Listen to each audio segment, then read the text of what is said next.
Hey, welcome back. It's been a while since I did a video, but I wanted to talk to Pau. Pau is a he's a bit of a Oh, renaissance esports guy if you think about it. He's done a lot of different shit over the years. Most I have actually, yeah. yeah, like if I'm thinking about it seriously, it's like yeah, done the broadcast, done the journalist thing, did the analyst thing, analyst thing for Fnatic. I brought him on Yep, here yep. because I was kind of curious about the Dota stuff, but we can talk. We're just gonna talk in general because that's how all of my interviews kind of go. I'm not even sure if this is an interview; is more of a podcast. We'll just trade it back and forth, right? Right, right. So where do you want Yeah. to start? Okay, go ahead. I mean, I'm just glad to be here, man. The last time we spoke was like a year and a half ago, and At that was TI, right. wasn't that a TI8? Yeah, that I think that was right after TI8. Oh no, No, it right was before. It before. was before TI8. Like I saw Yeah, you at it TI8, was but we didn't really have time to talk because you were on that broadcast. right, right. So it was right before TI8, and then the history happened at TI8, and then after that, I got on Fnatic, Fnatic's Dota team as an analyst for a season, and then I guess we can start there because that was a big chunk of my 2019, and then All right. So I left after one season. well, one season's 1 year in Dota terms, and one season Yeah, in exactly. CS:GO terms is like a 3 months. So it's a bit That's different. true. That's true. So Right. So one TI season. There you one go. TI season, pretty good, pretty good considering. All Yeah. right, I'm gonna set this up for you. So basically, your Fnatic team going to that TI season, I thought was like an all-star SEA team. I don't know how you thought about it. It just looked like that's how it looked like from the outside. But of course, Right. just because you have all the what looks like the correct pieces, that doesn't necessarily mean you actually do. So Right. let's start with that because your team was very good for the first few tournaments. Like, oh my god, this team might actually like become the team, right? The first C team, I thought maybe potential TI contenders, but then partway through they kind of broke apart. So all right, let's just start with your general job. So what was it like going in? Like, what were you expecting? All right. I guess I can start with how I got started with Fnatic, right? So, Yeah. for a few years before I became Fnatic's analyst, I served as an analyst on broadcast for Filipino broadcast for Dota, Mm-hmm. and that was my role at TI8 when we did the official broadcast for Filipino language at in Canada. So right after that, for I guess I don't assume people who watch your podcast know a lot about what's happening over in the Southeast Asian sort of Filipino scene, but over on our side, we sort of have like two main broadcast channels at the time, Mm-hmm. kind of like what's happening in NA with BTS, and then there's Moonduck.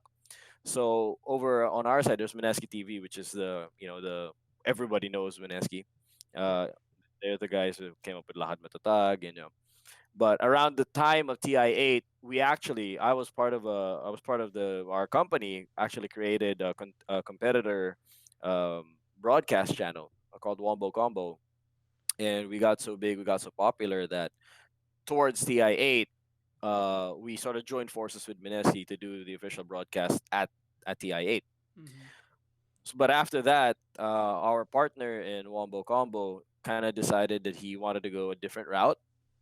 This was the time where in Southeast Asia, it was the influx of Chinese streaming platforms, and specifically Chinese streaming platforms and their partnership funds. Mm-hmm. They pay to be part of the program and part of their platform. Bring your audience over there.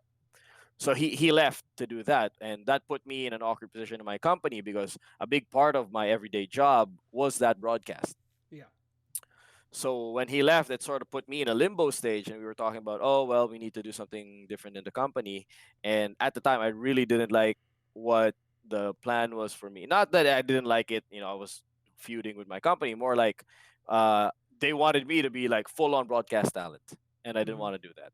Yeah. I can do that. I have done that, but it is not something that I view it more like something that I can do, not something that I want to do as my legacy.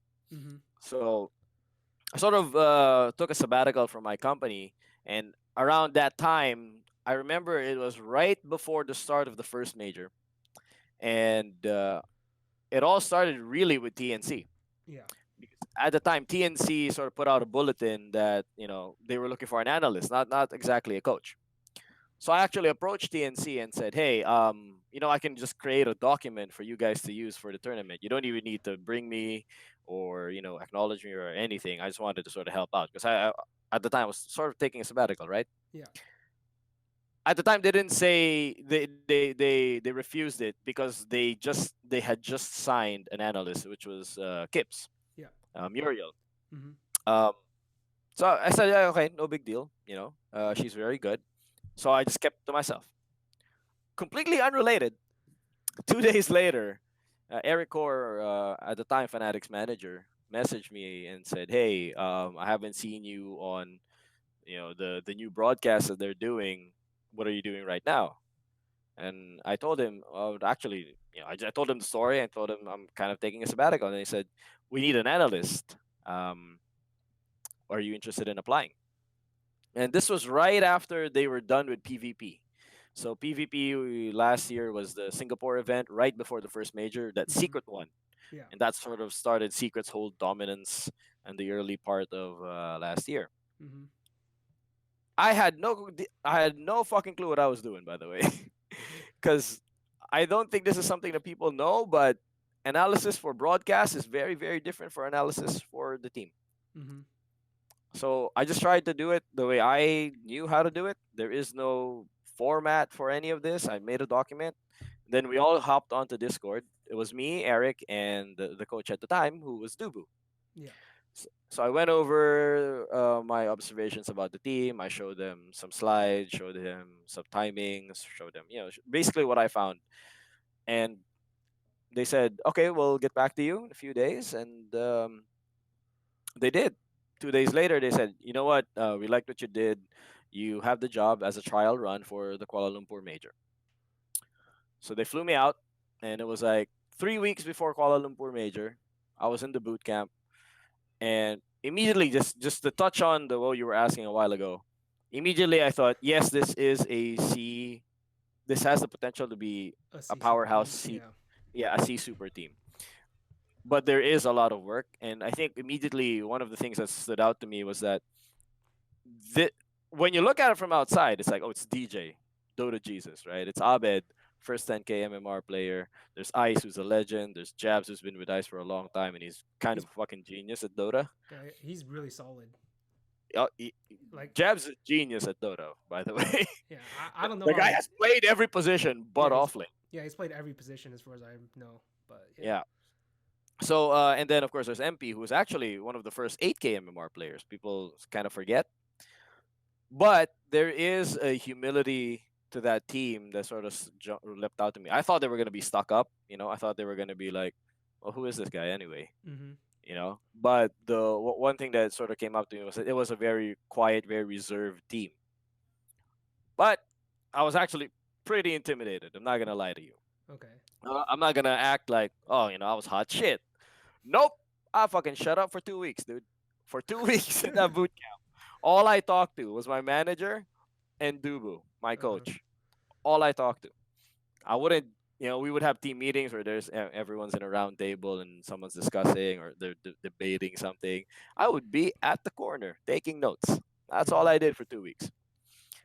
So yeah, so after that we sort of went through Kuala Lumpur Major. I slowly started to feel, um, I guess, More comfortable. not confident, comfortable. Yeah, there you go. That's the word I was looking for. Comfortable. At that tournament, we placed eighth.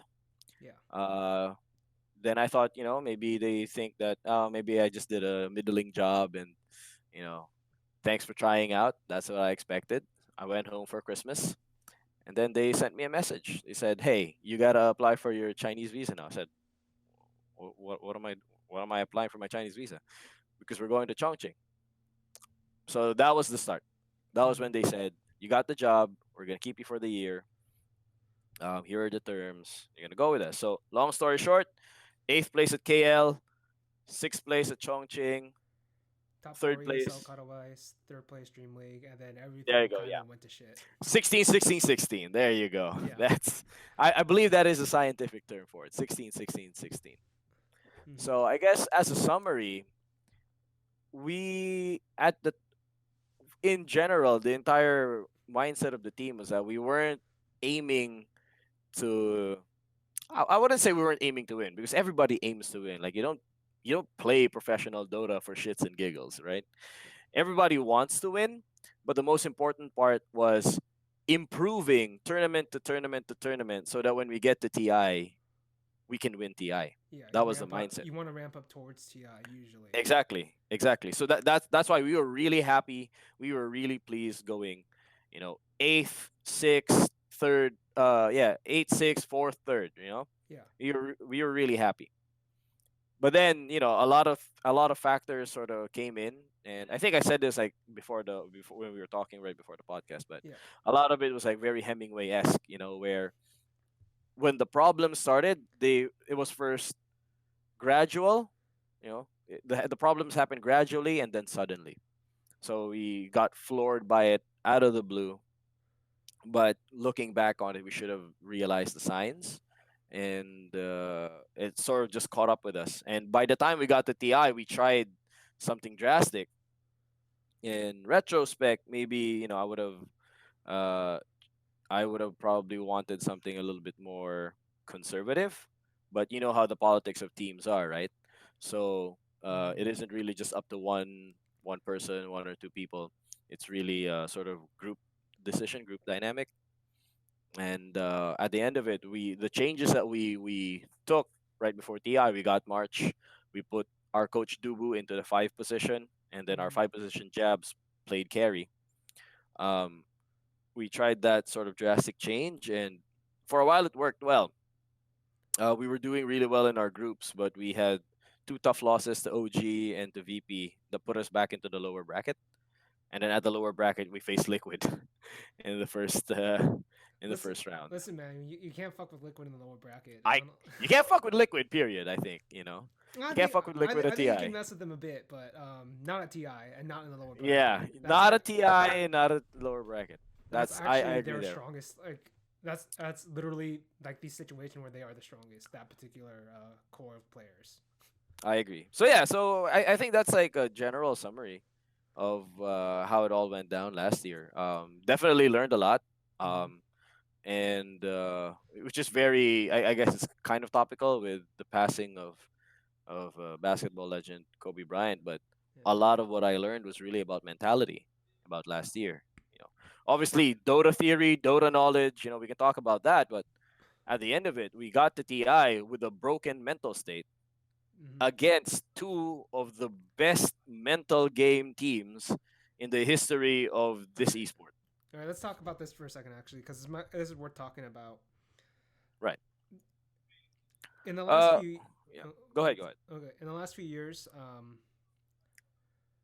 I don't know if this is just because OG won the last two, but it does feel like the team with the strongest mental strength wins.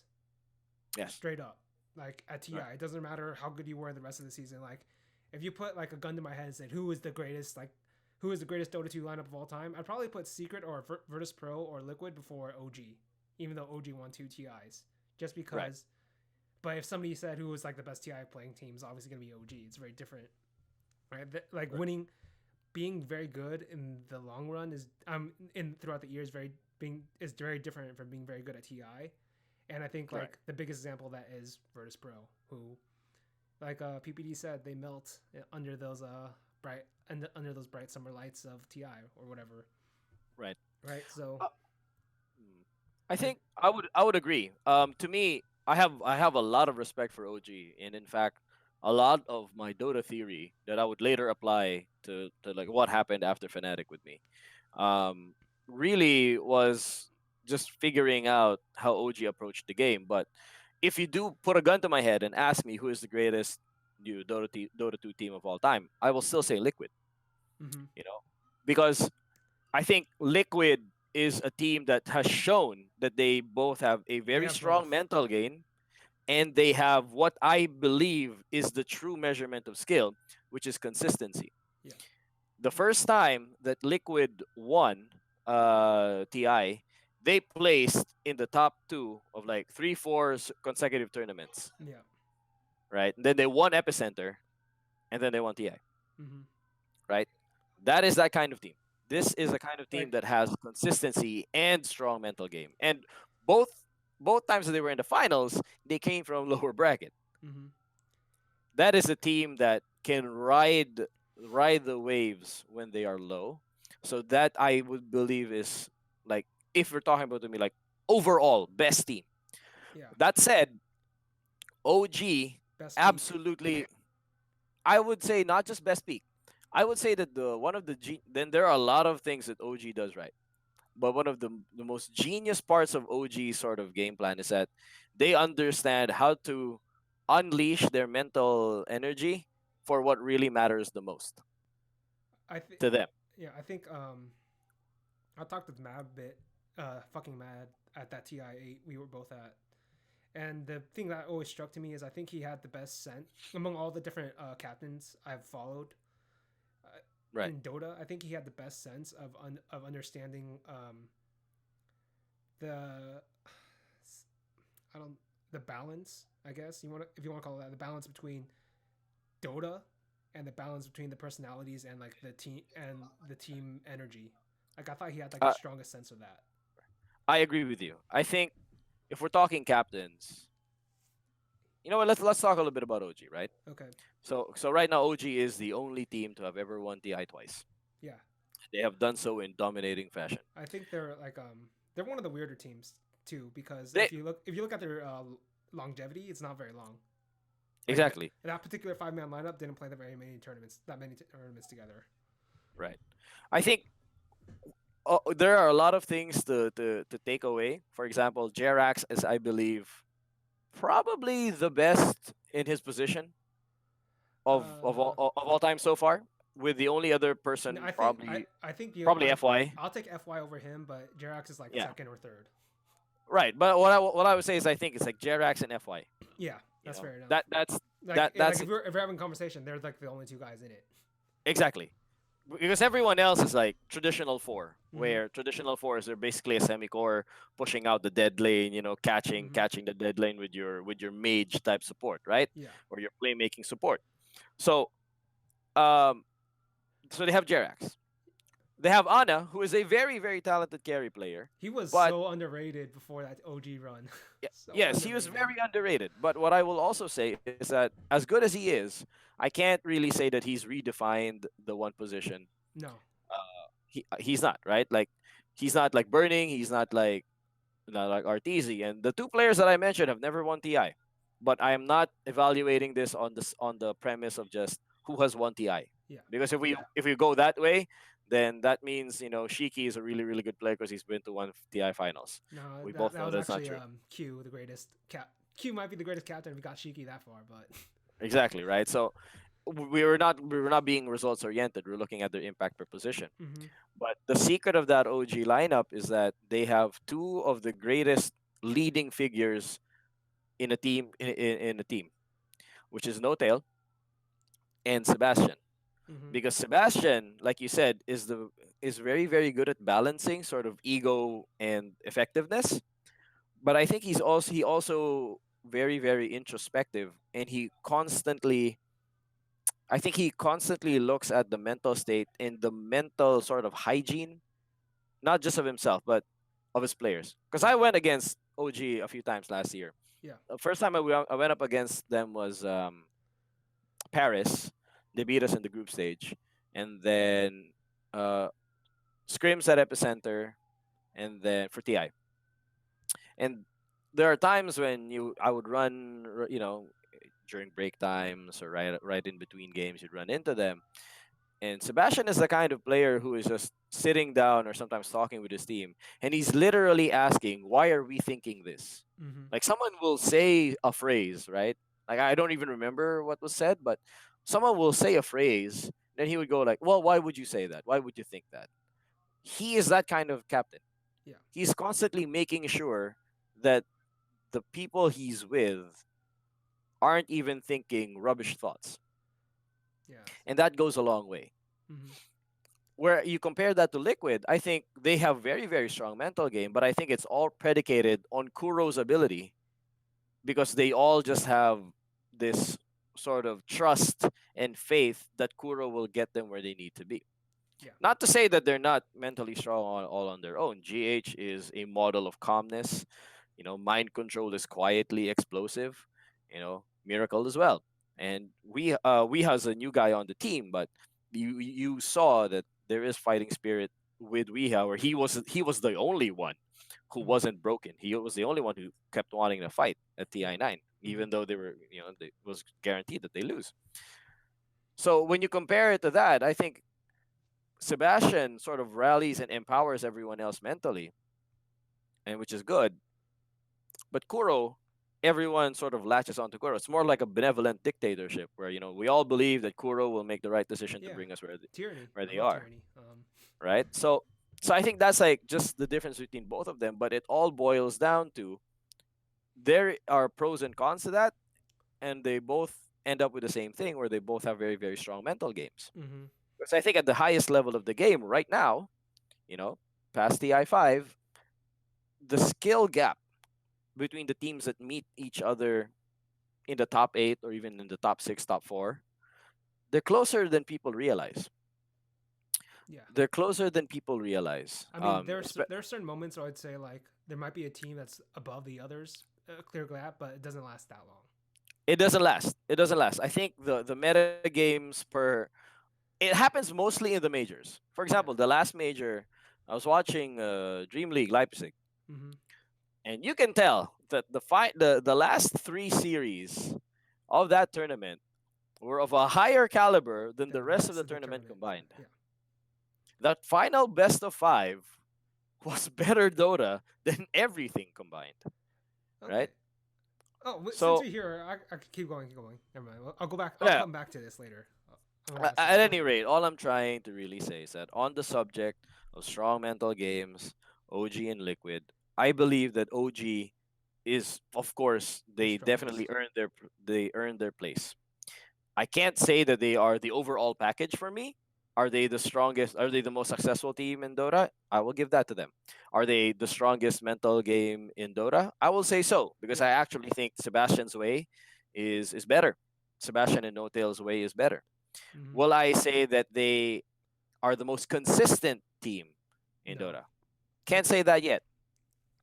I would like to see them fight the entire year, right? Not take break here, take breaks there, right? I don't think. Yeah. I don't think they'll do that because I think just the way Seb thinks about the game, just the way they particularly play the game. Like I don't like. Here's the problem with this particular OG lineup. If you're talking about that, like the formation in this lineup is too weird. And what I mean by that is like think about why this lineup was created. They didn't actually create it. Fly created it, right? Right. And then like that entire like it's an emotional trauma in a sense, even though it literally like forged them into what they eventually became. But because it was like so dramatic, like I just think like emotionally, I don't know if they could actually do an entire year. Like I don't think it's Right. possible for that team to do it anymore. Well, that's probably true, and I think right now they're trying to sort of prove it. You can see on an organizational level, they're trying to distill that OG magic to see if they can uh to see that they can if they can replicate it across a different team like OG Seed or a different game like CS:GO where they're trying their Or hand at, or and see if they can yeah, get Sumail to buy in. or see if they can get Sumail to buy in, right? Mm-hmm. Or into that sort of system that they have. So it'll be interesting to see because again, I'm not saying that they aren't, that they can't be consistent. I'm not saying that. And maybe they're going to prove the consistency of their philosophy by demonstrating if they can apply it in other games. Mm-hmm. Because if we go by the premise that Sebastian's way of thinking, and again, I'm not even talking strategy here. I'm talking like mentality, how to view the game, how to view yourself as a competitor, Yeah. you know, if he can replicate that to another game, then even if they don't win another TI, even if they don't win another major, I think I can be persuaded to say that they are also one of the greatest, just bar none, greatest team in Dota as well. Yeah. because Right. that means that they don't even need to prove it to me that they can be consistent in Dota. That means that the secret sauce that they have, which is just mentality, is really strong anyway. Yeah, So I just don't know if they're actually doing that in CS:GO, right? Like, I don't know too. I think it remains to I be seen, right? yeah, I actually don't know exactly how much Seb or NoTail like influence all these. Actually, I know Seb definitely helps like the Dota Academy team. I just don't know if he's actually helping the CS:GO team, Right. right? Well, I'm taking it face value right now because Right. when he announced him stepping back, he mentioned that he's going to be helping out OG not just in Dota, but all of the teams that they're handling right now, and in the future that they're going to be handling. Yeah. So Uh, I would actually like to see them succeed too, because I think that is a very important, and not just for Dota's esports future, but just across the games in general. mhm. Like that is very, very important, because I have seen far too many teams sort of look at the person beside them thinking this guy's not good enough skill wise. To hang. I can't win, or they can't play with me, without thinking that maybe you're looking for excuses. You Hmm. know, maybe you shouldn't be looking at someone else's plate to see if they're enough. You should be thinking about what you can do to fill their plate, Oh, so that's right? I don't know if I don't know if you read Mama Mentality. That was like a Kobe's book. But Oh, I haven't read the book, but it's a good book. But basically, he actually goes through this exact same dilemma. Basically, right, when he was running against the Celtics, big three, right, the second time around, and he basically tells he was talking to MJ. It's like MJ, I don't think I can do it. My team isn't better. He's like, that's your team. You're gonna have to make them better. And then that kind of like clicks in his head, and then right, that's the point where like everything turns around for him as a leader. And it's also I don't it was completely independent because this is like Phil Jackson wrote a book before that where he basically said like the final run with Kobe was when he thought Kobe was his best because that was when Kobe became a true leader, like which right. was different from all the other times they played together. And I think just by mentioning that, right, that sort of kind of mirrors what happened with Sebastian. For a while he was probably like the best French player, right, Yeah. in Dota, and then he bounced from team to team to team, and then he sort of transitioned to being just a leadership figure, Mm-hmm. then came back to the game, right? Yeah. Like I, right now, some of the builds that he made popular are still being used in high level MMR. Sometimes you don't even need to do it, but just because it was Sebastian's build, people keep using it. mm-hmm. Sometimes not even in the right context, like full aura Legion Commander. Sometimes you win your lane, they should just go carry Legion Commander. But sometimes people like they won their lane, they're just gonna go straight for like fucking Vlad still. It happens because Sebastian has sort of gotten through the same trajectory, and He's also he's he's also yeah. very similar to Jabs, except he played all five roles. Yeah, yeah. I think Jabs is an interesting figure, and we can talk about it later if you want. But, Mm-hmm. but I think you want to circle back to something. But Jabs is an interesting figure to me because Jabs is so young. I don't think people understand how young Jabs is now to have played four major positions professionally in Dota and be very good at them. Mm-hmm. I mean, there are memes and people will always say like, Jabs two, nice joke, or Jabs one, nice joke. But truth of the matter is that this when we put him in one position last year, he took it upon himself to prove that he was going to be really good, and he got 9.5k MMR. Not that MMR is the end all be all, but MMR measures something people kind of downplay ever since Dendy said that MMR is just a number. Mm-hmm. People forget that MMR not only is a measure of skill, but it's a measure of determination. Yeah. MMR grinding isn't just there to make you feel good about yourself. The reason why pros would look at other potential teammates by their MMR first is because if you're not even willing to put in the time, the conversation shouldn't even start. Mm-hmm. So, and Chaps absolutely did that. So yeah. Anyway, yeah. I'm sorry. It's very long winded. I don't even remember where we jumped off of. Yeah. I will say I just go down all the tangents. I don't really care that much. I will say this about Seb, because you all saw the TI9 True Sight, right? Yeah. I think what's funny is I think Seb had the exact same thoughts I did, but obviously they were edited down. to Right. how the finals was playing out, Mm. right? And I think that's what's different about him compared to the other Dota players, or because I think he had a much more realistic idea of how people should have reacted to those particular games. Yeah. Yeah, I believe so. Yeah. Yeah, I think a lot of, especially in professional level, um, a lot of the times, like people sort of get hung up on the wrong fact. It's a fact, but they get hung up on it. For example, like people get hung up on the fact that, oh, this hero is really good, or we don't have an answer to this hero, and so they sort of fixate on that. Mm-hmm. But you can tell Sev doesn't, he doesn't play the matchup as much as he plays the person. It's like that old poker term. You don't play the hand. You play the person across from you. Mm-hmm. He does that. Like very very uh he very perceptively sees that mind control's game is off now. He's broken it. He can tell that strategically they liquid doesn't have anything Yeah. against their strategy of just making sure that every power spike has been taken accounted for and they're always moving in the map. Uh, So yeah. Or like in the you know first game, we realized, oh, actually, we should have won that game. Just one small mistake, but that e- basically means exactly. that that was their.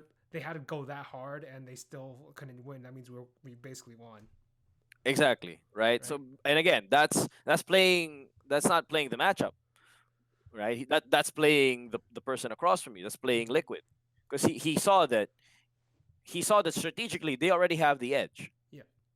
They had to try that hard just to break that. Mm-hmm. So there, he knows that the pressure is on them. And so actually, right after that second game, the series was already done. And in fact, when we were over there at the finals, we were watching the second game, and we already knew that it was done. Yeah, it was done because Liquid had no answers for anything. Yeah, and it's not that they didn't have answers hero wise. Mm-hmm. It wasn't even just that. I mean, hero Well, wise, you can start to see that OG figured out Faceless Void, obviously the IO carry, all of these things. They figured those stuff out, but really what they figured out was the tempo. mm-hmm. Like in that series, a lot of their success just came down to Thompson just being Thompson. Thompson understanding that with a bottle and a bracer, He can control the game. he can control the game. Period. At the time, everyone was trying this whole, we're in the off lane, we're gonna push their safe lane tower, we're gonna control their jungle over here. Eventually we're gonna smoke to the other side of the map. We're gonna sit on the high ground, and then we're gonna push out two lanes. That kind of thing. It's very very ABC, very ABC kind of Dota. But Mm-hmm. then they realized, you know what? If whoever is hitting their power spike right now should just run the map and should just pressure them down, because we know that what everyone else is gonna try and do. Mm-hmm. And that's exactly what happened. You had the Tiny running around with literally a bracer, a boot, and a bottle. You had the Pugna, the moment he hits level 3, repeatedly just running into the Yep. TA. Yep. Same with Monkey King. All right. He kept doing that the entire tournament. Yep. You know? Like So the- like I'll put it this way. Like the reason I thought OG the like if you look at TI9, I'd say the among all the TIs, this is the TI where the meta changed the least. Probably. change the, you mean across TI? Yeah, across TI. Obviously, I'm not counting TI1.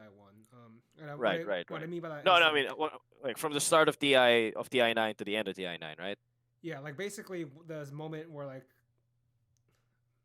maybe like the moment they picked out the IO, I guess OG picked out the IO, and it's not even like Right. it's an IO meta or anything. It was just like at that moment, basically like the reason I think it's the most static is like at that point everybody except Puppy kind of just gave up on trying to kill the IO. Right. That's what it felt Right. like. I don't actually know if that's true. Mm. And the reason I feel like that happened is because their mental game just wasn't there. Most of the other teams outside of OG, and the reason their mental game wasn't there is because they were like, how do I explain this? Basically, when a person gets put into a position where they can win equal amounts or lose an equal amount, their natural inclination is I'd rather not lose than rather try to win. Right. And that's kind of what I felt was happening at that TI in terms of like drafting, or at least like trying to push out ideas. Basically, it's kind of what I felt. I'm not. Right. That's Let's see. Let's see. I'm trying to remember. So my recollection is a bit hazy, but from what I remember, the start of TI, I know for our team, we discovered a few things pretty early. One was that Tiny was really good mm-hmm, because Tiny was a hero that doesn't really need anything. Um, this is the kind of hero with a tier 2 boot, a bracer or two bracers, a wand, and probably like a bottle would hit like almost 2k HP at like level 15 to 18 mm-hmm, with free plate mail, with free damage, a full suite of burst damage in his kit. So that was why Tiny was really really contested. mm-hmm, The second one actually came in sort of two. The second part of that meta was the Mirana and the ogre, yeah, which was providing you with two kinds of economic pressure. With Mirana, it was catapult pressure. All you did at the beginning, all everyone did at the beginning of TI was just continually arrow either the range creep or the cart, which made sure that your wave was pushing on their side, or that you were constantly up in experience, or that the Mirana had gold. mm-hmm, So that was like level one of TN. Again, I'm sort of, this recollection is kind of hazy. Then comes level two, where if the baseline was that we had a hero which didn't really need anything to push the tempo, and we had another sort of two heroes that you pick very very early. Oh, by the way, ogre, the Midas change. If you put mm-hmm, him in five, all you needed was a Midas. If you put him in four, you can go for the higher stat, aura based items. you know he was also providing economic pressure, but through a different way, through yeah, inevitability and sort of just pure death balling, and actually even laning, because ogre was really hard to deal with yeah. in the Because he lane. just runs at you. You can't do anything. He has like 5-6 armor at the time, and then a fucking a health pool that was Yeah, more than maybe like like the two heroes in the front true of him. Cinderin hero, as in like you can't really kill him. Yeah, yeah, it's an ROTK hero, right? Yeah, So that was like level one. And I remember level two being, well, if we have this sort of economic pressure, what is the furthest we can push that?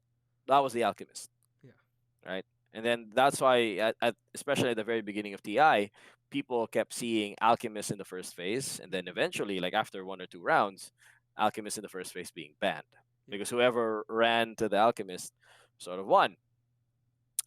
Now, that was sort of, I would believe, like the base level of the metagame at the time. I could be wrong. Certain teams had different things. For example, certain teams thought they can deal with the alchemist. Certain teams thought they couldn't deal with the alchemist, to the point that if they didn't even have to know if their opponent could play alchemist, they would just ban it immediately. mm-hmm, At the beginning of TI, people thought Io was unplayable, to my recollection, because you would be banning Ogre, Marana, Alchemist, and Tiny. yeah, Then everything else contextually based on what you wanted to set up for your first pick, or where you wanted to go with your first two picks in the first phase. But then the one thing that OG figured out was, maybe you don't play him as a core hero. Maybe you play him for the agonyms, which is why carry IO was a thing. Now, the other thing that sort of made IO really really good was that people were afraid of OG's alchemist, mm-hmm, because alchemist at the time was really really powerful, especially when it was on dire side. Because on the dire side, big jungle, the main jungle of dire, there were so many camps that you could double or triple farm mm-hmm, with just one acid spray, very very safely. So if you gave OG alchemist, you were in for a rough time, a very very rough time. That's where Ana, the four of them just run at you while Ana is just farming. yeah. You Basically, they really just don't. basically if you don't get killed by the rush, Anna comes in and kills you. Exactly, right? If they have inevitability every single time. So that's when they found another alchemist like hero, which was the Io, because you put Io on the uh dire side, it's even scarier Mm-hmm. because the same camps that he can farm as alchemist, he can farm with Io Yeah. when he gets Helm. And all he does is he just turns on the orbs Yep. and just farms each side. So I think that was it. Then I think at that point it just became a matter of, if level one was, the tiny that can run at you forever, or the Mirana and the ogre that can give you economic pressure, lane pressure, and then the alchemist, which was the inevitable hero. I think people just sort of went with that picture because after that point, people were just looking for counters to alchemist, Mm-hmm. right? They were just looking for, oh, you know what can counter alchemist? Maybe we can have more shadow demons, Yeah. or maybe we contest the ogre. We ban out the tiny and the Mirana, and then we get that instead. Mm-hmm. Maybe certain heroes sort of fell out of vogue. Other heroes sort of came back in. People started playing. Oh, I believe Liquid was the one that started playing like Necrophos. Yeah. They started playing Necro, put him in mid, put him in the side lane, depending on who you wanted to deal with. Other teams started picking more Dragon Knights just to push something down. Smoke usage from the Chinese teams, that sort of thing. It became less about, oh, what new idea can we bring to the table to sort of progress that from the three stage meta that I just sort of described, to more like, okay, how do we just look for a hero that can deal with this? You know what I mean? Mm-hmm. So that was sort of, I would believe, how the meta kind of evolved. I could be wrong. There's Yeah. obviously, the other side of the bracket, the other groups could have been thinking something differently. But that tells me that, if anything, people sort of settled on that kind of metagame because they just thought to themselves, let's just be the better Dota team. Mm-hmm. You know, I think that sounds very very simplistic to people, but that is an actual thought that comes into the mind of pros, where you are at a tournament, you are in this situation, you're kind of racking your brain. What can we do strategically? What can we do strategically? Do we need to bring new stuff? One underrated thing that people don't realize is that when you are TI, good ideas are great. New ideas, kind of dangerous.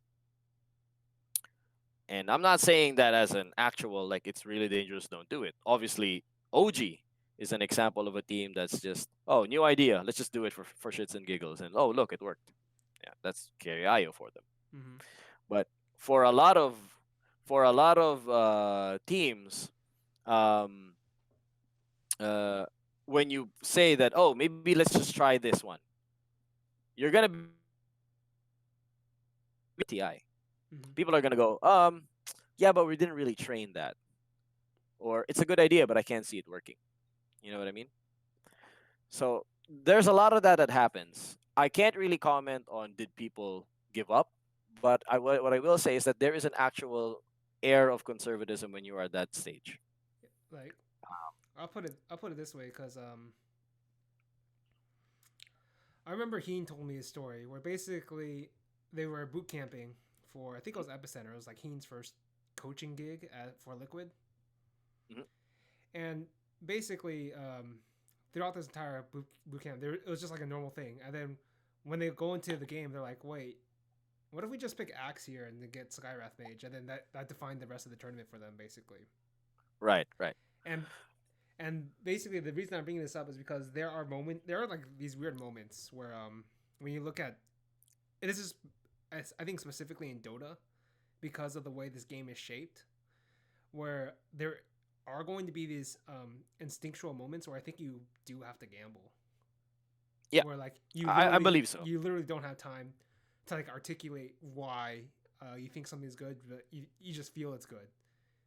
Right. And I the reason I came up with this idea is because actually I talked to Seb also, and basically comes up with the same thing where it's like, because you've played so many like tens of thousands of hours Dota, like there's going to be moments when you're like draft in the middle of the draft where you know something is good, even if you can't articulate it. And then that's the reason why like OG does the shits and giggles picks is because like they can't articulate why it's good. They just know it's good, That's true.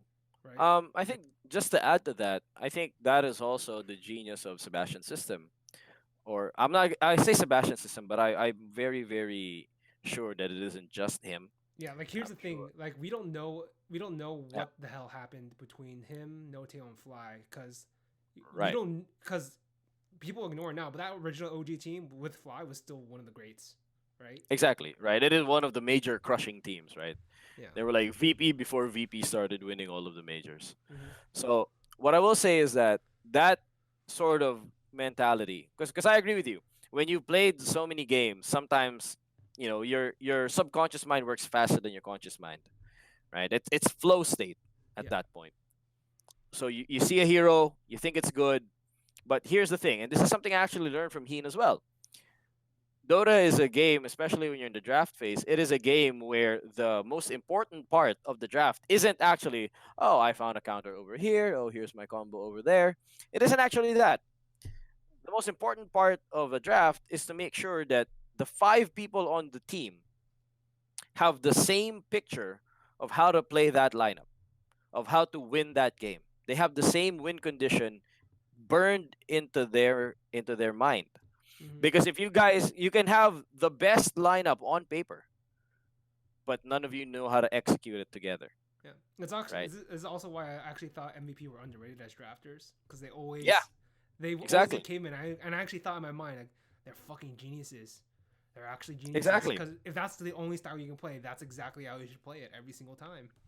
Yeah, it again, it doesn't. There's so many like, for example, like just in the OG and Liquid final, they picked Liquid had Bristleback and then Gyro Yeah. on this side of the bracket. And you're Mm-hmm. thinking, oh well, you're gonna get destroyed because you won't have enough burst damage to kill this Bristleback, and he's going to run all over you. Oh yeah, well he understood something we didn't understand, which is if they also all group up together and he buys diffusal blade, you're all gonna get hit with flak cannon diffusal blade, Yeah, and then Bristleback can't do anything because there's no mana. right? So those are the things that I'm pretty sure they didn't talk about that. No, no, there's zero chance they talked about that. He just like Right. go gyro here like that'll win. Like okay. Right, exactly. So what I'm saying here is that um, it is very important the way you get past that conservatism. Right? Just going back to what we were talking about. At TI, teams eventually become conservative. But the reason you can go past that conservatism is when you have fostered either through training or through mental hygiene or Through the greatest whatever, miracle run of all time. through the greatest miracle run of all time, just trust and faith in your team. Because Mm-hmm. conservatism happens when that trust erodes, Mm-hmm. right? Because you're going to start to clam up. You're not going to be playing to win now. You're gonna be playing not to lose as bad, which is always a slow and inevitable Death. route to death, right? Almost always, So yes. almost always, right? So people will go with what they know. People will go with comfort picks, when they really shouldn't. And that's you see OG, like even last year or even in TI8, they were using heroes that nobody else was using, Yeah. because to them they understand that, okay, if Ana says that he can use it, it's kind of counterintuitive sometimes. Sometimes, is it correct to go with comfort heroes? Is it not? The answer is, it's good to go with whatever heroes that everyone understands how to play. Mm-hmm. That is the actual correct answer. Like, you can go with comfort heroes all day long, but if everyone else doesn't know how to play around your comfort hero, you can go 20-0 and still lose the game. Mm-hmm. Because congratulations, you understood your hero. The rest of the team didn't know how to craft a win condition around you, Yeah. right? That happens. Or sometimes, should you be picking up this comfort hero? Well, maybe not, because someone else had this comfort hero and all he needs to be enabled. Mm-hmm. Like, maybe you don't know how to play Legion Commander to the best of your abilities, but as long as you know how to position in a fight and know when to press the attack, you're gonna win because everyone else had their comfort hero. These are things that I think is lost in the conversation sometimes when people talk about draft, or when the audience looks at the games. Everyone has an opinion about, oh, why'd you pick that hero? Oh, you guys didn't have stun. It's not really about that. You know, it as long as the entire team understands it, you can have a bad draft and still be the better team Yeah. and still win. Mm-hmm. Again, MVP. It is not a coincidence that some of the better coaches in the scene right now have all come from MVP. Yeah, There is an actual, there was an there's something weird going on with all those Koreans coming out. Yeah. and just to point out too, Jerax came from MVP, Yeah, man. I know Jerax came from Right? MVP. He's from. He was actually really People good last forget year too. that. People forget that. Like Yeah. Jerax is from MVP. He's Jerax from is Hot Six. when, when when I saw Jerax play for MVP, I was like, oh my god, this guy might be one of the best players in the world. And then he got This picked up by guy, Liquid. Yeah. yeah, that guy was flat out magic. Then he went Yeah. to Liquid, and then eventually came to OG. So people forget that. Yeah. Like there is a very definite sort of There, solid theory. there was some solid theory in there. Like some of it by accident probably, but some of it by design too.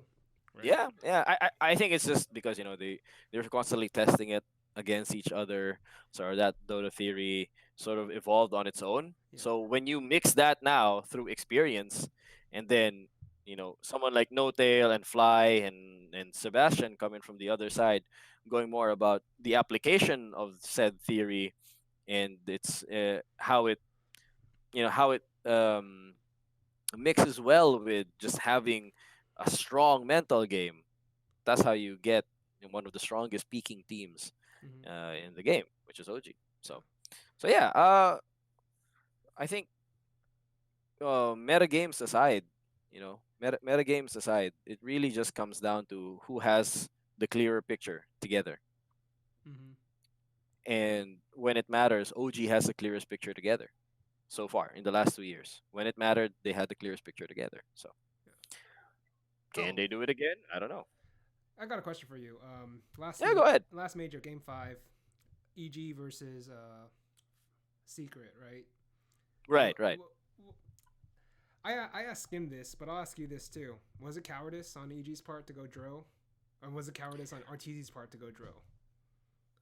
I don't really know. So, Because I don't feel like I don't really know what they were thinking with that. Like I thought it was like an okay thing, but it's like I'd rather have like if you have like one chance left to live, I wouldn't put RTZ on drill. I'd put him on like a Naga or something. I actually would have. You know what? I will not. I won't guess. Here's what I'm gonna do. I'm gonna go to Dota Buff real quick. I'm gonna go silent for just a second because I need to type. I'm on push to talk. Give me a minute. Mm-hmm. I'm going to search for the actual draft and see how it came down to see if we can talk about what happened. Because I feel like this is a question that is better suited for actually discussing how the picks went down. All right. Which is weird that I have to sort of stretch it out this way, you know, uh, because I need to keep my hand on the control button in order. Uh, okay, all right, I got it in front of me. All right. All right, so game 5 they went with Treant into Drow, and then Underlord, Dark Willow, and then finally the Viper. Yeah. So let's look at how the picks went down. So Secret had first pick. That means they banned Storm, and then Doom, and then Lich. Okay, that makes sense. And Mm-hmm. then Disruptor, that makes sense. So they were Oh yeah, opening Naga up was for a banned, death so blow. Yeah, so Naga was banned. So that ban from Secret was really, really good. Right? mm-hmm. And then they tried to ban the Arc Warden. The Arc Warden ban, I was actually not very sure, but I started seeing it later into the tournament. Right? So I guess the idea is that from this ban phase alone, you can tell that EG wanted a group up, or wanted to just group up, Mm-hmm. right? They took out the disruptor, which is gonna give them a headache because if the disruptor can farm, or actually, you didn't even need to farm because if you wanted to group up, you're just gonna eat, You're just gonna eat the uh, stones, yeah, and you're then just you're gonna eat the done. storm the entire day. On secret side, they didn't want to give two comfort heroes for EG, which is the Storm, where they were picking very early, just because they can. I think they just worked out with Abed that they just asked him, Yeah, hey, basically Abed only used like two. I thought Abed was only really good on two heroes this tournament. It was just Storm and TA. So yeah, and you can see from Abed's sort of hero pools that for a good percentage of the tournament, which is very different from when he was with us, because when he was with us, he was usually on the last pick, yeah, on the last phase. But in EG right now, you have they're two other using him as a role superstars. player. It's weird. Exactly. They're using him. They're picking his hero very early, and then they're using Ramses or RTZ to shut the door on the other team strategically, Mm-hmm. right? So because of that, the Secret was able to go with the tiny pick, and so the Drow pick, right? So I think, yeah, EG on the game 5, they just wanted to go like, you know what, let's just run things down, and we're gonna beat Beat them with pace. yeah, we're gonna beat them with pace, because they went for. So this Drow, they absolutely planned for Drow this game, Mm-hmm. right? Because you can see that they were removing the things that Drow would have a headache for. They wanted to group up early. Disruptor's gonna make them have a bad time. It, if they want to take things late, the Arc Warden was just gonna shut down the Drow's ability to siege. Yeah. So they went over there, and then Secret countered with Phantom Lancer immediately, because Phantom Lancer is pretty good against Drow. Mm-hmm. So I think at this stage, Secret sort of has them, sort of got them strategically already, because pace wise, Secret kind of has something better, because they can bridge the gap between the Drow coming online with the Tiny, and when the Drow does come online with the Phantom Lancer. Yeah. So from here, they have two other counter picks. EG goes with Underlord. Secret goes with Enchantress, which is also pretty good in terms of running down the pace, and removes the ability of the Treant to, well, not that much, but still pretty good. It's also good against both lanes, actually. Right. Then Dark Willow pick from EG, which is very, very good in the hands of Crit, but can also see this Dark Willow pick. I'm not entirely sure of either. Mm-hmm. Maybe I don't know enough about the meta, because to be honest with you, after C games I haven't really picked up. I've been doing my other job. Yeah. So the Dark Willow pick, to me, I'm not entirely sure about what this was preparing for. But then they picked Konka, which was a hero that actually fell off, because Mm-hmm. people started looking for counters. But in the second phase, there is no space for Slark now. Yeah. So with no space for Slark, you're pretty safe, and because they have Enchantress as well, it's still pretty safe. So now they know that the 10th pick has to be an Abed hero. So the only thing that we remove now is the Meepo, because Meepo pace wise can actually cover for the Drow, or vice versa, Mm-hmm. depending on who comes in. So all Secret really needed to do now is to be able to run the pace even faster with Bat Rider. So yeah, I think I think I wouldn't say that it's cowardice on the side of EG. What I can see over here is that I think they talked amongst themselves, and sort of, uh maybe they just decided that running down together as a team was going to, they can outfight them in the team fights. Maybe they felt it during maybe the third match, Mm. because EG won through a lot of team fights with Mm-hmm. the Storm and then the Naga. Yeah, but that only And makes sense because they had Storm and Naga. That's my problem with that. It's like that's true. I think maybe they wanted to go with the Naga. They wanted to go with the Naga this game, but maybe they seeing want the ban. maybe if that's like maybe that was their plan A, and then when that took out, I was like, oh shit.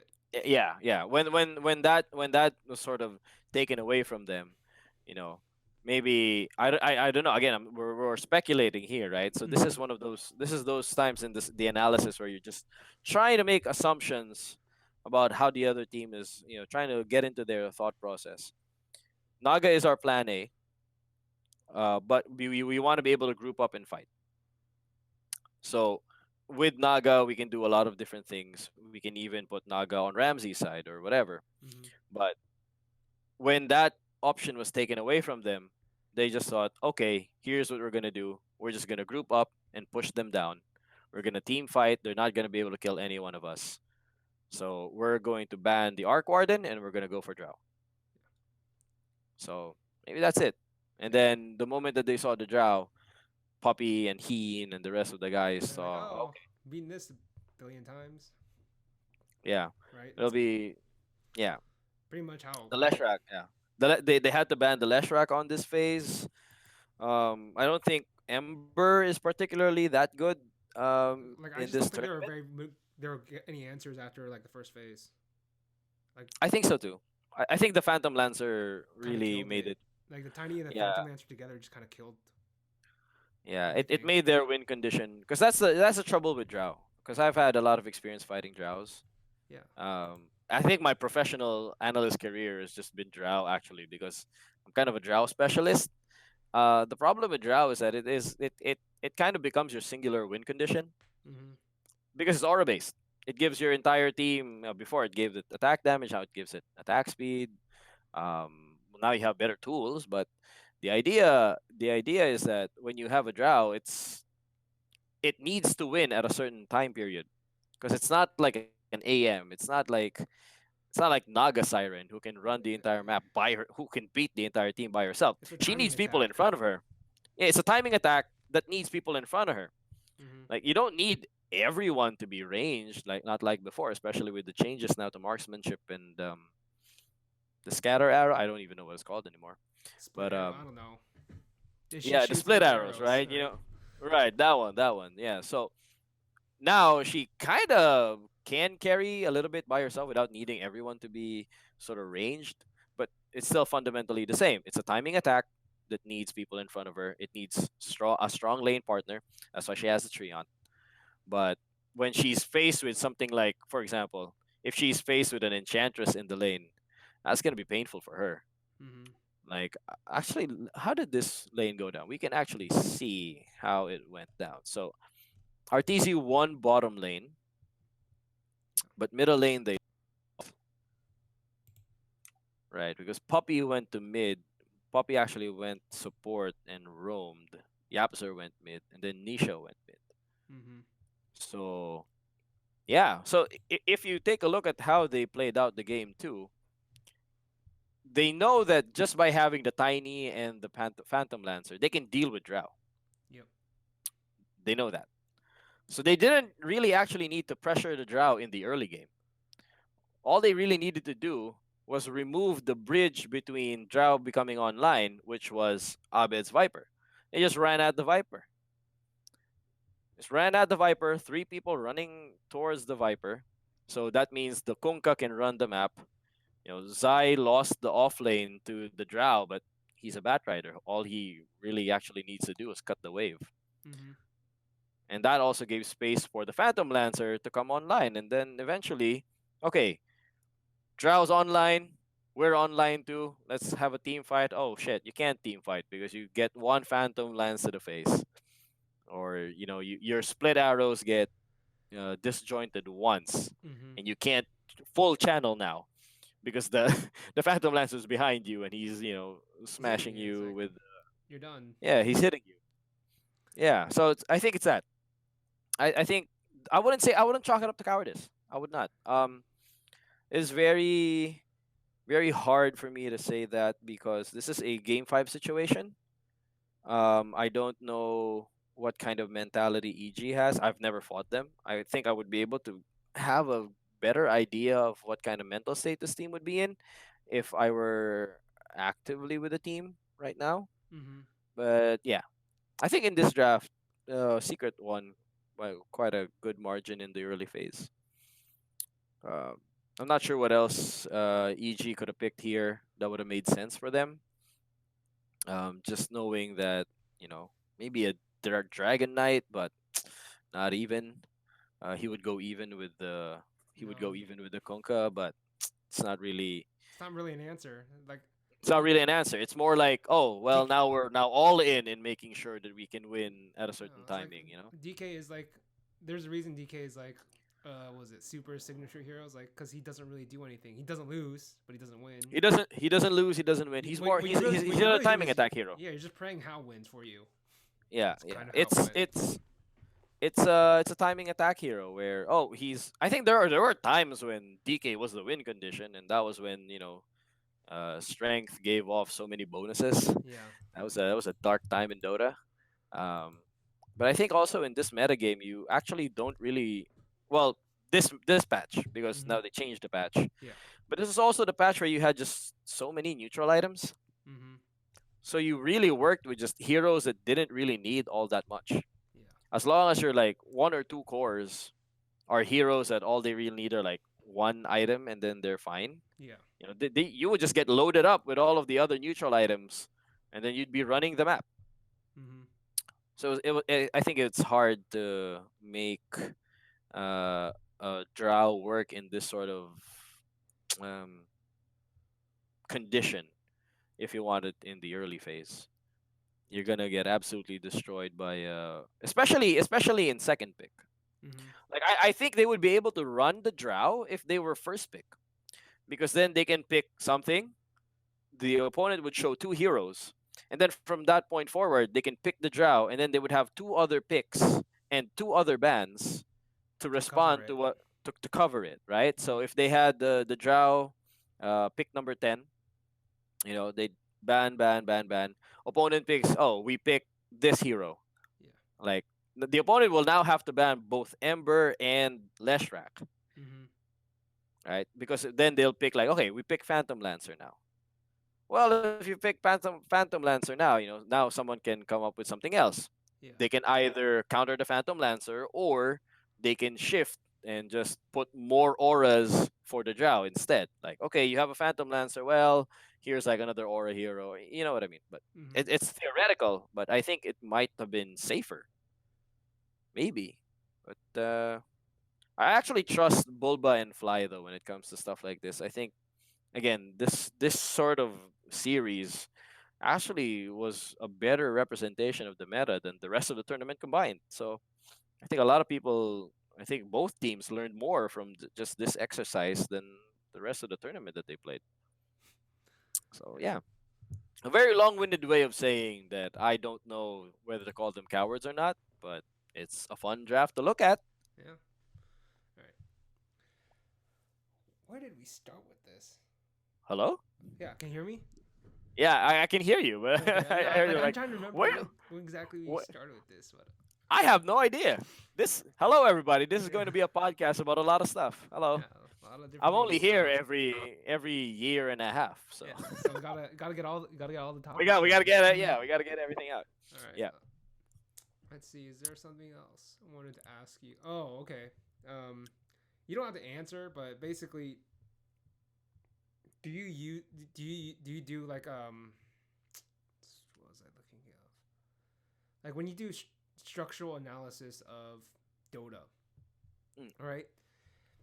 What what's your general entry point? Because it the entry point like shifts between different captains as far as I can tell. Like if you talk to like PPD, he thinks more of it as like what's the word I'm looking. He polarizes the game around his two star players usually. That's kind of how Right. PPD thinks of the game, and that's why he was able to come up with a way to like play carry through mid Activate through some mail. RTZ, right, and then later Right, some right, mail, right, right. right. You talk to somebody like Kuroki. Yeah, he's actually got a gigantic amount of Dota draft knowledge and all that shit, but he actually thinks of it more in terms of the team play aspect, Right. right? Oh, okay. Yeah, yeah, yeah. I Yeah. think I see what you mean. If you look at C deck, I actually think the reason they were successful, besides the fact that they pulled a bunch of tricks to like hide Shiki, is Right. Yeah. they did. Yeah, they did. They did. Like besides doing that, Every year and a half, we just bag on Shigi. I'm sorry, dude. I he, mean, he's I'm sure you are a good player. Right. This is at this yeah. point, it is a meme of this podcast. Yeah. Like the other thing they did is like they basically changed like the way the movement worked for Yeah. the rest of Dota basically. So Hmm. I think for me, the way I sort of understand it is, well, I tend to structurally I think of Dota in two terms. The first term I think about is power spikes, and power spikes come in two different uh actually three different forms. One is of course timing by level. Second is timing by item. And there's another power spike where there is a combination power spike of when two heroes reach that point, right? Mm-hmm. So that is the first way of how I think about Dota. So when I look at a draft, like for example, when we looked at the EG draft, right? I look at Drow and I see when it can be online. It could probably be online around maybe 15, 16 minutes when it gets like one of its first big ranged items, and then it goes with everyone, like maybe like a Dragonlance even, Mm-hmm. and then it goes with everyone. Everyone's in front of it. It's too early for for anyone else because he just needs like the one item, and then he's just going to take the tower, and then he's going to do it again and again and again. So, but when you take a look at the power spike on secret side, all the power spike that the Phantom Lancer needs to shut down that idea is just to have one diffusal blade. So at that point, when you look at the power spike when this team will move is around the Drow. But at the same time, the Phantom Lancer can just throw one lance, create a bunch of illusions, and then now it's kind of hard for them to stay in that fight because Mm-hmm. either they're gonna get drained in mana or the Drow's gonna get antsy. So that's one way that I think about Dota. I think the other way that I sort of understand about Dota is the timing attack around map movement and vision. That's all. That's also sort of how I structurally think about Dota. I think this comes from the fact that I am an analyst first. Mm-hmm. I'm not like PPD. PPD is because he's a player and he's a captain, right? So that's why he sort of thinks about maybe the reason why he thinks about star players more is because he is inside that team dynamic Yes, basically, where what if you think about star players like that, the reason he does it, I suspect, is because he has to like balance all the personalities. exactly right. So he's in that position. When you think about Kuroki, it's because he's been building teams for years, and all he really needs to do is for everyone to just be on the same page, Yeah. right? But for me, the reason why I think about timing attacks across the map and timing and vision is because the way I see the game is from a bird's eye view. And to me, for example, the Chinese teams used to do this a lot last year, where they would look for their timings around 20 minutes, push out two lanes, and then occupy like the either the Radiant Secret Shop or the Dire Secret Shop if they're attacking the Dire Ancient. They would just smoke towards that area once they have their big items. Push out the two waves, sit on there. Whoever comes out to try and shove out those waves again, they jump on it, they force a team fight, and now it's backbreaking Mm-hmm. because now you've lost like one or two heroes and they're sitting in front of your base. Yeah. So that tells me how they look at their end game movements, how they sort of see themselves. Mm-hmm. That's why it's sort of linked with me, because there is a condition before they can do that move. Before they do that move, they need to hit the right level. So timing by level. They need to hit the right item. Timing by item. Mm-hmm. Before they can move into timing by movement or timing by play, Yeah. right? So the same way, like when we were talking about very long-windedly about OG a while ago, that's how other teams looked at Alchemist. Alchemist at this point in time will be in this part of the jungle a lot of percent of the time, Mm-hmm. right? Because it is 7 minutes or 8 minutes into the game. The Alchemist can't do anything. There is no other way. There's no other position in the map where it can be, right? Yeah.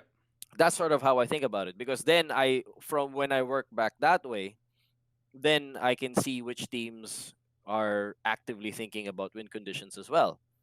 Because you can see there are teams that they're up against an alchemist and then they don't attack the jungle at the right time. Mm-hmm. You know, then you can see you're not actively thinking about your win condition. You're thinking that you can go late game against an alchemist. You can't last year, right? Yeah. So it's that sort of thing. So another example I think is Drow last year, because Drow was a popular strategy around like February last Yeah. year, Mm-hmm. and Drow was gonna suck dick for like the first 5 to 6 minutes in lane because it's not gonna do anything in lane, right? Yeah. So But the moment it hits ultimate, it is going to teleport to the other side of the jungle onto the shrine where presumably other people have been stacking for him, and then he's gonna hit creeps for about 5 to 6 minutes, and then he's gonna come out with either a dragon lance or whatever, Mm-hmm. right? So again, that is an example of just what you need to do by level, what you need to do, what are you gonna do when you have the item, and then what are you gonna do once you have all of those? Where are you gonna move across the map? Mm-hmm. So that's sort of how I think about the game. Because I think that's easy. It makes it easier to sort of think about what is the level one strategy across all teams. And when I say level one, it's like what is the base knowledge? What is the easiest path to victory that people can figure out winning a game? Mm-hmm. Because that is where you start to see metagames form. So yeah. It's a lot less sexy because it isn't. I'm not thinking about, oh, I need to enable this player or I need to enable that player. I think more about like in aggregate. What are people thinking in aggregate? Okay. Yeah. So I think that is just the life of being an analyst because you sort of tend to look at general trends and then eventually you filter them down to something usable or practical for your team because obviously, you can't just keep telling your team, oh, everyone's playing Drow this way, we need to play Drow that way too, right? Yeah. That's not really how it works. Because then you're not you're not useful to the team, you know. It's not. Thank Isn't you for it? telling yeah, thank you for telling me how everyone else plays. Mm-hmm.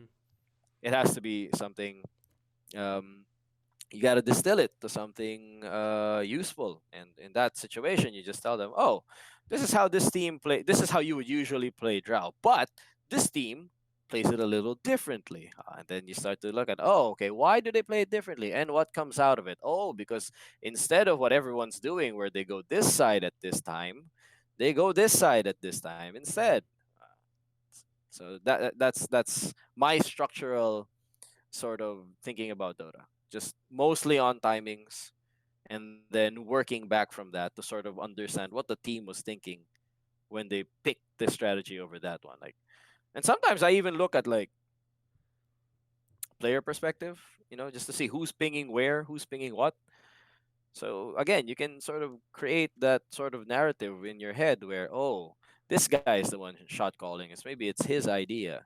Well, maybe if we break this lane, it's going to make it hard for him to make those calls now because he needs to catch up or something like that. So Mm-hmm. yeah. Yeah. So Basically, it's like that. I don't know if teams actually do this, but it is technically possible. Like if you actually know the calling structure, you just screw the guy. yeah, You just screw the guy who does the calling structure because like if you do that, then that guy won't have a very good idea of the game state. yeah. I think it happens. I definitely think it happens, and sometimes it happens because players know each other, so they kind of have an idea already who's doing the command structure. Um, Personally speaking, I don't think that that is that. It's not common. Uh, It's it's not that important yeah. actually, because to me, I think you will win 90% of your games with just correct technical play and strong mental attitude. You're going to win 90% of your games. Now, where those cute Jedi mind tricky kind of stuff where you're, oh, this guy is the shot caller, let's go kill him all over and over again so he's going to be confused. Those things tend to be difference makers if you guys are on the same level. Mm-hmm. So with all things being equal, if you guys are equally skilled, you guys are both strong mental competitors, then that is a percentage advantage to you if you do that, which is good, right? Yeah. But if you're not, then there's no reason for you to do that. Yeah. If you're just the better team, just play like the better team, right? Yeah. And if you are a worse team than the team you're facing against, trying to do that is not going to help you become better than they are. No. Because that's going to give you like maybe like 2%, No. right? When the gap between you is like 15. Yeah. Like good job. Like the chances of that actually, I've only seen that work like once in my life. Well, a few times, but this was because it was a 1v1 game though. That's different. So Oh yeah, that's kind of different. That's like tennis, right? yeah, like you can really screw somebody over if you do that in a 1v1 game, but not so much in a team game. Yeah, not so much. And even in 1v1 games, like again, those like Jedi mind tricky kind of stuff. Cause I play a lot of competitive MTG, Mm-hmm. Magic the Gathering. My favorite sport. I was varsity in tennis. And it's the same. It's the same in both games. Like my coaches would used to tell me, yeah, you can learn how to do this weird top spin, or try to go for this weird corner case rule. But if you just learn how to sequence your cards properly every single time, if you know how to hit the ball correctly, or just work on your endurance, you're gonna win more games than when you thought like, oh, I'm gonna do this weird hand fake thing, or you know what I mean. So yeah, I No, mean, I was thinking more of it as You ever read that book Winning Ugly? I haven't, I have not. Yeah, basically, that's more of how I think of it. Basically, you're just doing the thing the other guy hates the most. Oh, you're just kind of breaking them from flow, right? Yeah, that's basically Yeah, what that guy did the entire his entire career. Apparently, like I read the book, I was like, yeah, that's kind of yeah. that's kind of a I way to think, cheat the yeah, system. yeah. I think that is a that there is value in that, but again, for me, it's like just focus on fundamentals, Yeah, because there's a lot of fundamentals that people haven't even, you know, haven't actually people worked haven't. on. Yeah, they haven't even fucking mastered it. Like, there's so many Dota pro. Just talking about Dota now, but I'm sure it happens across other esports. Like, yeah, you're a really good player, but when there's drama in your life, you kind of shut down anyway. You haven't worked on the fundamentals of that, you know. Yeah, You, basically, this happens. This used to happen a lot in NACS. Where it's like you, like they would spend hours trying to find the weirdest wall bang, and then that would work yeah, once. But then you ask them to do something normal. It's like, oh, I can't do that. It's like what? Because the normal thing exactly, they do like a exactly. hundred, like they have to do every match, but they just don't do it. But like that one thing they do once every 10,000 times. That's kind Yeah, of how it it's works. that is actually what I'm getting at, because you see a lot of players focus on stuff like, oh, I had this weird build, or I'm focusing on this like one hero or one champion in league, or like it's weird creep cut or whatever. And Mm-hmm. those again, those have value, but they are not more valuable than just making sure that you are very good at pressing buttons Yeah. every single time. You have really high MMR, which means you have very high endurance in playing long series, Yeah. or the fact that you have a good sort of mental state before the tournament even starts, so that when the pressure is on, you don't crumble. Mm-hmm.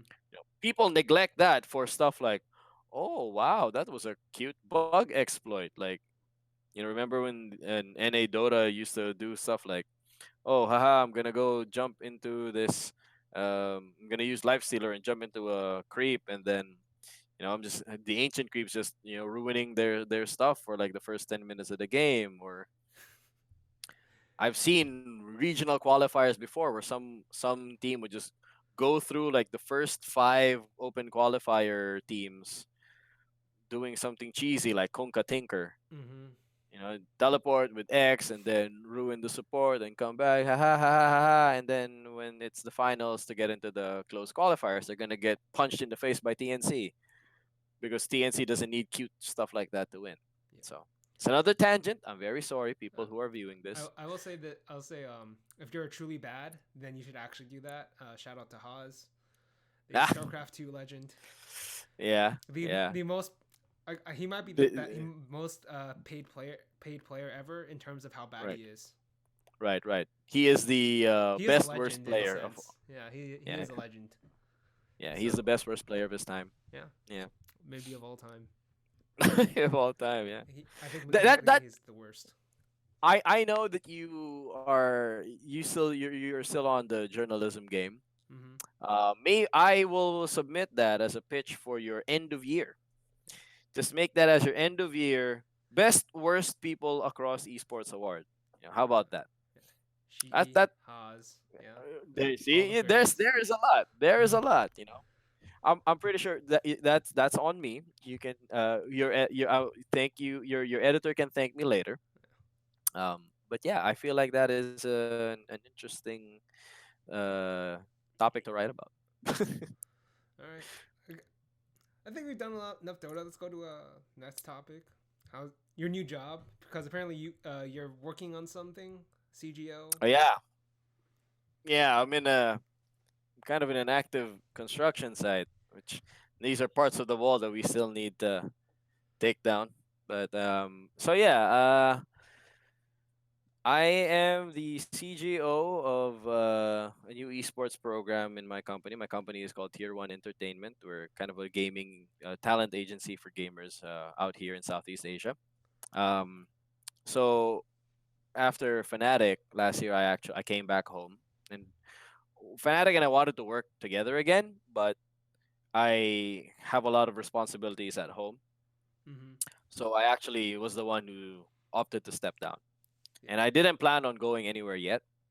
So all I really wanted to do is I wanted to step down because I was actually feeling burnt out Mm-hmm. from the traveling and all of that. So I stepped down from my post as analyst, and then what had happened was the only thing that I was going to be busying myself for the next few months after TI9 was there was the Sea Games coming up, and it was the first time that uh,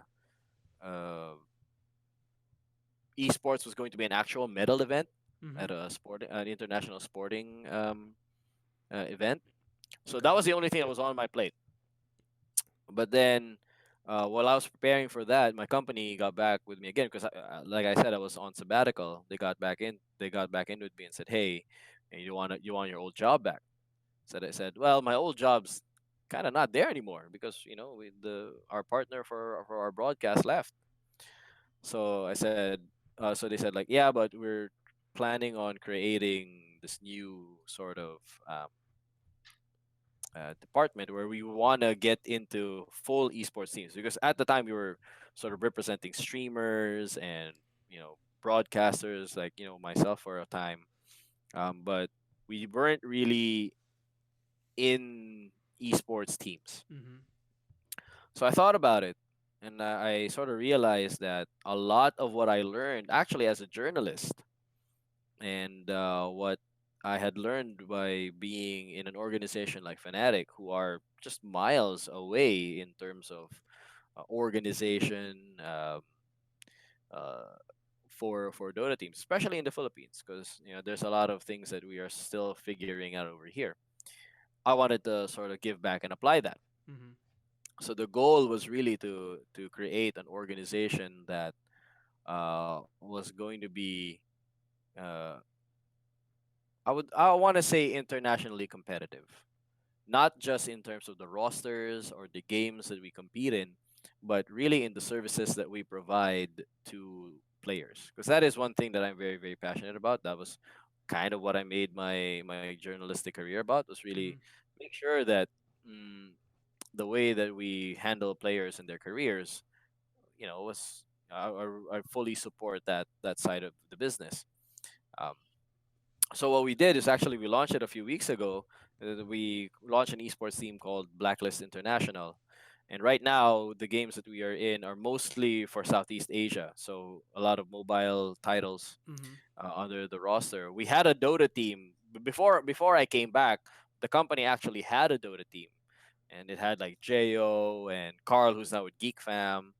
But then because Carl went to Geek Fam, the entire roster sort of kind of Broke apart. dismantled, Yeah. broke apart, and we haven't been able to put it together. But I personally want to get back into Dota eventually, and I don't want to just stop at mobile titles. I want to be able to go into other esports titles. We're just being really really strategic about it. Mm-hmm. And one of the big projects that we're doing right now is this kind of facility, and everyone's coming up with a facility for very good reason because the evolution of the facility was really just the gaming house, right? And the Yeah. gaming house was there to offset costs. Yeah. Well, now that salaries are super high and super inflated across every major title, the facility now has to evolve where you probably can't just put people in the same house anymore. But you can at least provide them with a state of the art facility so that they can see that maybe I don't take extremely high salaries. But if I see that the organization is serious with providing me with top of the line internet, 3 lines so that it doesn't disconnect, um, catering, making sure that it is kind of like being kind of just living in a house anyway, but at the same Mm-hmm. time, they have the freedom to either go home or into a local or very nearby sleeping quarters. Yeah. that's personalized to them, where they don't need to share it with like three other dudes in bunk beds, Mm-hmm. then that at least sort of will be able to offset costs in terms of salary. Because across esports right now, I'm very, very sure that the number one cost center, uh, I'm sorry, I had to look at my messages. I think I have an appointment in about 30 minutes, but Okay. um, across every other major title, I'm pretty sure that the highest cost center is salary. Yeah. I'm pretty sure about that. I don't think it's just something that I'm experiencing with now because of my job, but that is where we want to sort of have that bargaining point. You know, let's not break the bank in terms of salaries. Not that we're going to devalue the market price of professional players, because that is something that they've earned on their own. But at the same time, if they can see our commitment in terms of the facilities that we're putting up, you know, Mm-hmm. then at least they are willing to sort of give up that equity to be sure that they are going to be taken care of. So that's what I'm working on right now. And not gonna lie, I kind of miss being inside a team, in that team environment. Right now, we have a Mobile Legends team that's part of the pro league, because the way Mm-hmm. Mobile Legends works over here is that it's a league type situation. It's not like an open circuit like Dota or CS:GO. Mm-hmm. They're gonna be competing soon. I visit them every now and then just to make sure that everything's running ship shape. But we've got them a dedicated manager, their coach. But what we're doing for them is that we're trying to train their coach with what I've learned coaching and analyzing for Dota teams. Yeah. We're sort of trying to build that sort of dynastic approach to team management, to team coaching. Obviously it's gonna change game to game, right? Yeah. Because there are concepts that are just different, but or maybe cultures that are just different as well. But there are some very, very key similarities across these titles, just because of the job role, Mm-hmm. that I think is where I want to focus in. It Okay. just as an example, our Mobile Legends team is very young. Mm-hmm. Like three of them are underage. Mm-hmm. So a big part of what we focus in on is just sharing, uh, just sort of teaching the coaching staff or the captains who are much older, or not much older, but older than they are, how to relate with younger egos. It's Mm-hmm. very make or break. It is very make or break dealing with young egos. They can be raw mechanically skilled, but the egos are still kind of fragile. So that is one of those things that you experience because you know I myself, I'm sure you. It's not like Dota 2 is our first rodeo, Mm-hmm. right? I started following esports back in fucking Brood War. Yeah. So there we've seen a lot, and it's time to now give it back. I'm Okay. 30 now. I'm Mm-hmm. 30 now. Flying across across the world with these guys, it's a young man's game. I'm not saying, if you're 30 you can't be a pro anymore. But what I'm saying is, at least where I am at, is that is it is a it, I think it's for younger people. Mm-hmm. I'm not willing to do it anymore, Mm. but that doesn't mean I'm out of the game. Okay. What that means is now I have the ability to give back. I'm not overhyping the position. Like, CGO is a deeply esports thing that doesn't really tell you anything about what they do. I like to think of myself as just, I head esports operations. That's easier to understand. Yeah. And what that means is that I need to be focusing on the operation side. Like, my ego is now not tied to what draft we did, or if we won this game or that game. That's one of the things that I actually learned, like, very early on taking this new role. I can't guarantee that we're gonna win a championship. No one can, right? Mm-hmm. I can't guarantee if my opponent's gonna wake up feeling great or if they're gonna feel like shit. What I can guarantee is that we will run to the best of our ability, and that we will provide an environment where there will be no excuses for training, no excuses for their development. All So right. that's it. That's what I'm working on, man. That's why these things are here. We were supposed to soundproof this, and then we realized, wait, nope, we gotta tear this wall down. So now we Mm-hmm. just, yep, this is where the sledgehammer is gonna go tomorrow. Okay. So Yeah. All right. Since you gotta go, we'll go to the final topic because this is a question you asked me like a few years ago. When last time we were on a podcast, it was like, what was the like why? It's like, yeah. Yeah. Listen, I always go back to all of the questions like in my life and try to answer them. That's how I think about things. Right. And basically, you asked like, why was it so hard for CS:GO teams to like formulate in a sense, like compared to like Right. Dota teams, where like in Dota teams like the norm now is to have international mixed rosters, whereas like that's only kind of happening now in CS:GO. Yeah. And what was the reason Right. for that? And I think I thought about this, and I think here there are a few specific reasons. First is like the difference in design. So basically, Dota 2 is isometric, and CS:GO is first point of view. And the reason this is Right. important is like basically in an isometric point of view, everybody sees the same thing basically. It like not the same screen, but like if you look at the mini map, you kind of know what's happening across the entire map. Right. Whereas like even if you look at the mini map in CS:GO, you don't actually know what the angle is they're looking at specifically.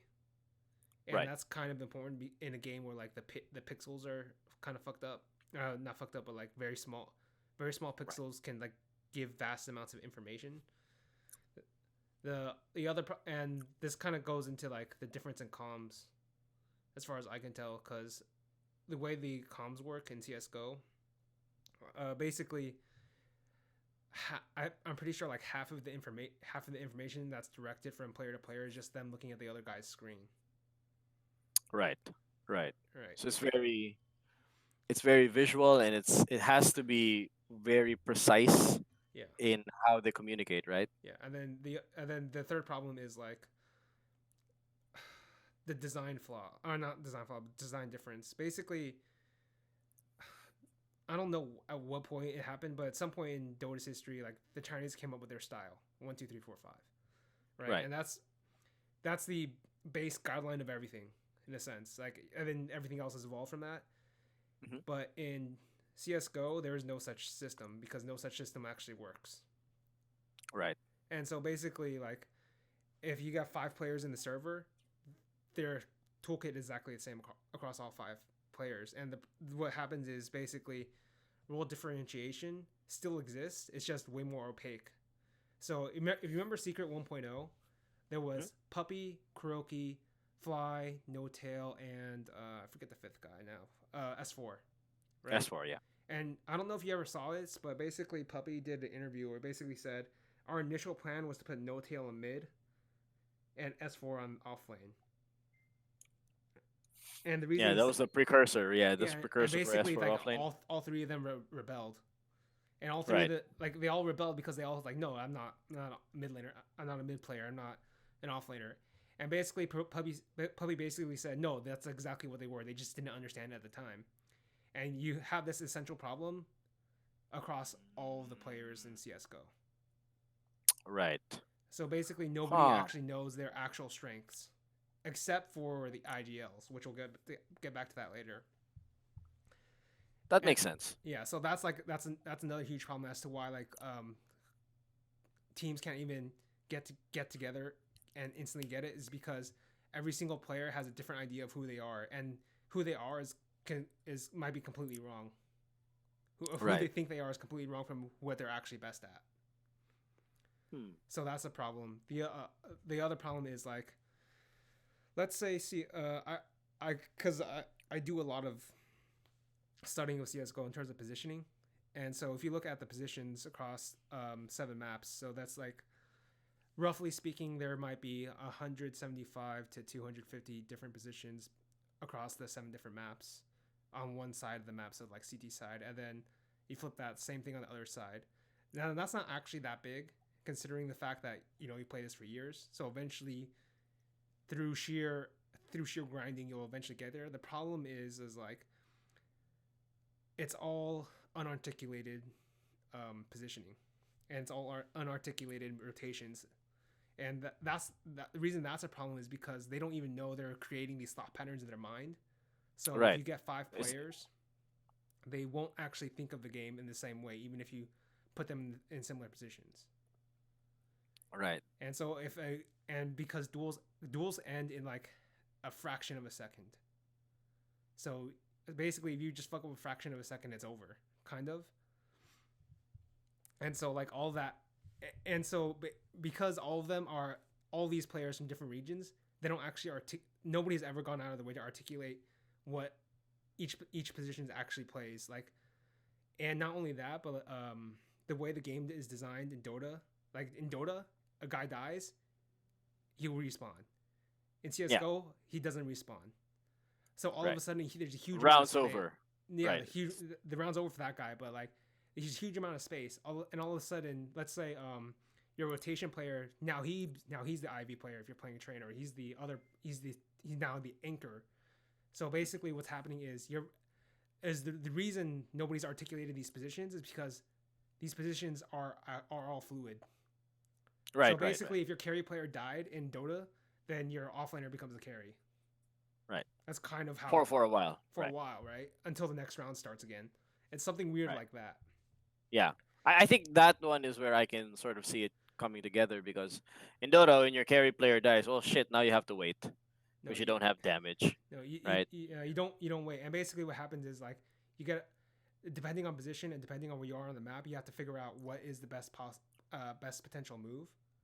Right. And that's where a lot of arguments happen, and that's where like a lot of different ideas happen, Right. right? I guess I can understand it too because just looking at CS:GO, it's like I can understand if there are like some teams who have figured out like okay, this is your position, right? Yeah. And that's not coming into the topic of do they argue about it, but I'm pretty sure like they do talk about like what is your role in this game, but Mm-hmm. then like you said, if you die in a round, it's not like no one else can fill that role for you. Mm-hmm. Like if you have a primary rifler and that guy's dead, or a primary opper and that guy's dead, well, if your teammate picks up an opper, that guy needs to be able to needs to know how to shoot too. Yeah. Or if you have a guy who's like your dedicated support, your entry fragger or whatever, but then they die, you need to be able to reset and then do it anyway again. So I can see where you're going with. I guess right now it's interesting to me that you mentioned that right now they're going with more international roster. So I'm wondering what changed. Uh, there's a few things. First off, I think if you look at the first one is Kerrigan. I think basically Kerrigan with FaZe. He basically just proved that it was possible because like all right, this is gonna be off topic, but basically the what am I thinking of? Well, okay, I guess I'll go back to later. The thing about Kerrigan is he basically proved it was possible, and the reason he proved it was possible is because he got a bunch of all these high skilled fraggers, and then he just created like a winning vision for them. Basically, like he kind of figured Right. out you don't really need if you have like a bunch of you have 4-star players, you don't really Mhm. need you don't necessarily need all four of them on the same page since they were all versatile and skilled enough. What you needed was like a guide to figure out how. What you needed was like a guy to figure out the base, the base guidelines, give them space, let them play the game, and then he'll make the call at the end. That's kind of how he played that game. Right. And Okay. and basically like the final phase was like the extreme example of that. And then what happened was like a bunch of other guys were like, well, if we just get the right leader, we can do that. That's kind of what changed. And then the other thing that changed was like FPL got a bunch of international players, gave them a chance, and then that's kind of how they started rising up. And as like more and more money came into the scene, they're like, okay, we may as well try international lineups because at that point, like you're at basically it came to the point where it's like, do you really want to be like the sixth best French team, or you just want to have like a bunch of skilled fraggers? Right. Right. Right. That's kind of how it went down that lineup. Yeah, I can see it. I can see it sort of happening that way because then at that point, right, if you go by the assumption that skills and positions are largely overlapping Mm-hmm. and they're fluid between people, then all you really need to do is everyone basically has the same skill Yeah. or that has access to the same tools. So if they have all access to the same tools, then you just really need a person to point you all in the right direction because you're all going to do the same thing over there. Yeah. So at that point, you just want the best tool. It doesn't matter where they come from. Mm-hmm. You just want the best tool for every single spot on your team, and all you really need to do is for them to be able to understand that one person who can point them in that direction. Yeah, So I can see that happening. yeah. Like the That, big the I confess that I haven't been paying that much attention to CS like ever since I went to full full Dota mode. yeah. You know, like You don't have much time. the only other thing that I've done last year in terms of games is fucking auto chess because it was inside the Dota client. Hmm. That was that was the only thing that I was doing. That makes sense. So Yeah. it's actually interesting to me. That gives me like a good baseline to sort of watch CS right now because I believe there's a lot of leagues that are coming up right now. I mean, I kind of saw the drama that was going on. I didn't really understand it because I didn't have context. Like, I know there's a site called B Site Yeah. League. There's basically three There's franchises. There's B Site, there's Blast, and then there's EPL. Yeah, there you go. EPL is the ESL one, right? Yeah. Yeah. And Blast is the one that's from Astralis' Form parent company, yeah, I would former say. parent company. I Refresh. think they split, but I don't actually know Yeah. if they split. You know. Yeah, or maybe, or yeah, let's just say that it has ties to them in some way, Yeah. either current or past. Yeah. And then there's B Side, which I believe it has more of the community talents backing it. Yeah. Basically, I that's like saw Thorin, yeah, Thorin, and yeah. They have like the best broadcasting talent, but like their teams are shit. Basically, ah, but like right. they're all rich teams. And here's the funny part about that side. I think they're the first franchise league to straight up say if you're out of the top 20, you have to pay $100,000 a month. Oh wow, So so that's they interesting. gotta get on that horse real fast because they're all out of the top 20. Yeah, they gotta get good. You gotta get They good got real fast, or you're gonna be losing a lot of money. right. Just think about that 100,000 that you might be paying them. You might as well, At that point, you may as well get invest a back better in your player. team. Yeah, Yeah, yeah, yeah. yeah, You might as well get a good player, and then at least mm-hmm. Yeah, it's really interesting to me just to watch that. I know there's some chatter. There was a leaked um story about the DPC changing in more of a kind of a league system, but I didn't see enough Like to there to was enough see. concrete details for me to actually know what the DPC was gonna look like. Exactly, right? So all we know is that they're gonna reduce the number of majors, but then I saw the word league there somewhere, but then no structure to a league. So I'm like, all right, let's see. Yeah. But I actually think that really is the future, Mm-hmm. or not just the future. It's sane because now that I'm a team, I'm essentially like a team owner. Um, it it's weird to me every time I go into Reddit and then I see people talk about it. Like, I'm sorry, I'm going into a Yeah. tangent now. Mm-hmm. But like for example, when I saw the leak story on Liquidpedia, and I went over to Reddit to see, there are people going like, "Oh, it's interesting that they're doing this, but I don't want us to end up like League of Legends. I think leagues are bad." And in my head, I just sort of realized that is it actually based on any kind of logical premise or any kind of experience, or is it just really because certain people just don't like Riot games, which is fair. But at the same time, like for me as a someone who runs operations, a league is kind of very important for me because that means that for people who don't understand the business of esports, like very very simply, teams don't get money by winning tournaments, at least not directly. Mm-hmm. Y'all understand this, right? You think if the team wins like TI, the team gets all of that money? No, majority of it goes to the players. Yeah. Where a team makes money is through sponsorships and deals, and that comes with deliverables. Mm-hmm. It isn't just a logo on your jersey. So if you go by that premise, if you go with an open circuit, well, now if your team, let's say your team sucks, so that means you don't have enough games anyway, right? Like let's say you're out in the first round. Yeah. Well, now you can't really deliver the amount of views that you promised to your sponsors, so you're gonna lose money. If your players don't really have the opportunity or the desire to make content as part of your deliverables, you're gonna lose money.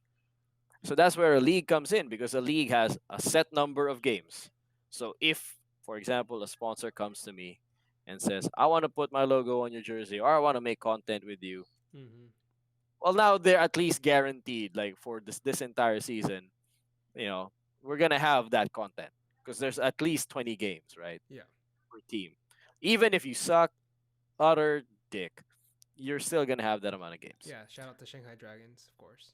right? There you go. So that at least is sane now for teams trying to make a business. Because people gotta understand, if the team isn't good at doing business, they're not going to be able to support the people's dreams. You know, kids who dreamed about getting paid to play video games. Yeah. That's just the point. Hmm. So that's where a league comes in. That's why, to me, when we were talking about EPL and B side, and I think I saw like people like Thorin really really driving at players needing to understand their role both in their career and in the larger scope of things. Hmm. If you are a player and you don't add more value by making content, number one, not only is your career going to suffer in the long term, but the tournaments are also going to suffer. Your org is going to suffer. Everything is going to suffer. And I don't know. People are, I think, irrationally Like this. fearing leagues. Mhm. As Yeah, go ahead. I will say in general, I prefer the open circuit just as a viewer, and I Yeah. think it should technically be possible because I'm pretty sure that's how tennis runs. Yeah, yeah. But The ATP, yeah, the ATP is like that, right? yeah. But I will say I don't necessarily think it's possible in Dota because, I, like on the player side, Mm-hmm. like I think players are just too irrational, and what I Mm-hmm. mean by that is like, listen, if you want to be a player who just wants to play the game, that's fine. But if you do that, then I think the reasonable thing is you should take like a much smaller salary compared to the guy who does all the Yes, extra stuff. exactly, Like that's exactly. that's that's what I would say is like I will take like a tenth of the salary, but I won't do all the other stuff and be like, well, it evens out at that point or whatever, Yeah, whatever the actual number is. yeah. Whereas like That's true. whereas like players are like, no, I want the entire thing, but I also don't want to do Yeah. that, and then it's like that's ridiculous. That's not something. Yes, that's bullshit. That's like that's my problem is like I Yeah. think it's No, I possible I if I you agree want to with you. view like that, but you have to be reasonable about the actual wage. Yeah. So I think when I was talking about leagues a while ago, I'm just looking at leagues as on a systems level. Hmm. That is the easiest way to guarantee content that Yeah. comes out. Hmm. But I also agree with you because again, I fucking love tennis. But here's the thing with tennis though, and here's the thing with traditional sports. You guys think that the baseline pro in sports gets a lot of money? They don't. Salaries in traditional sports are much smaller compared to that in esports. Yep. And of course, if you give me the salaries of like LeBron James or Kobe, of course they're gonna be ultra high, Hmm. right? Because as a league product, the NBA is global spanning and generation defining. Yeah. You know, by itself, it's going to be able to bring in viewers with or without LeBron. Obviously, with LeBron, even more. That's why he gets the big bucks. Hmm. But it's very different when you just right over here in Southeast Asia. Like, you think golf pros earn like $3 million from like one tournament? Of course not. They don't even get a salary, and sometimes a lot of the tournaments just give you a trophy, Hmm. right? But over in esports, players want the full salary, full market value, without having to do content, with first class accommodations and air travel for everything that they do. Yeah. That doesn't make much Which sense if you don't want to exactly, do if you don't want to do the work in. exactly. So I don't want to say spoiled, but there is a fundamental disconnect between how the industry works. Yeah. And I think it's just because of years of both orgs and players not being open with each other in terms of how the business is being run. Yeah. you know Both sides are sort of very historically, and I'm not just talking about Southeast Asia, but All of across the esports. industry. Yeah, all of esports are just sort of looking at each other with side eye, you know not Yeah, like trusting each Soviet other Soviet fully. Russia basically. Exactly, right? But you're open with your players that, hey, this is what it is. you know I don't believe that players are not reasonable. Maybe they are, or maybe a current crop of the generation right now, Hmm. a lot of them are. But I'm very sure that if open discussions are being held with them, because I have seen players who are like who want to do content, Yeah. right? And a lot of this just comes from insecurity. They're just not sure what use it is, or if they're gonna look cool or they're gonna look dumb or not. And if you just explain to them really, really carefully what it is, they can be persuaded. Yeah. I'm sure that we can get into that. And then of course there are a new crop of players, a new crop of games coming up as well. And we can start to work there too. Hmm. You know, over here, mobile games are all the rage because Southeast Asia has an insane mobile phone penetration rate.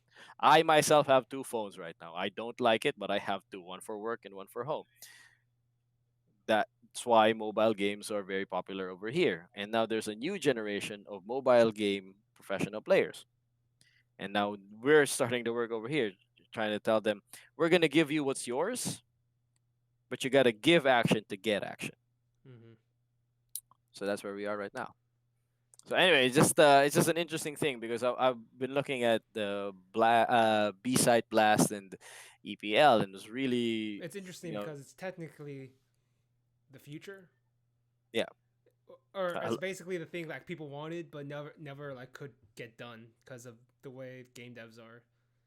Except in CS:GO now, maybe, Yeah, but it's we will see. yeah, it is. Honestly, I would like to get more deeper into CS:GO. It's just hard for my region, right? Yeah. Because we're in Southeast Asia.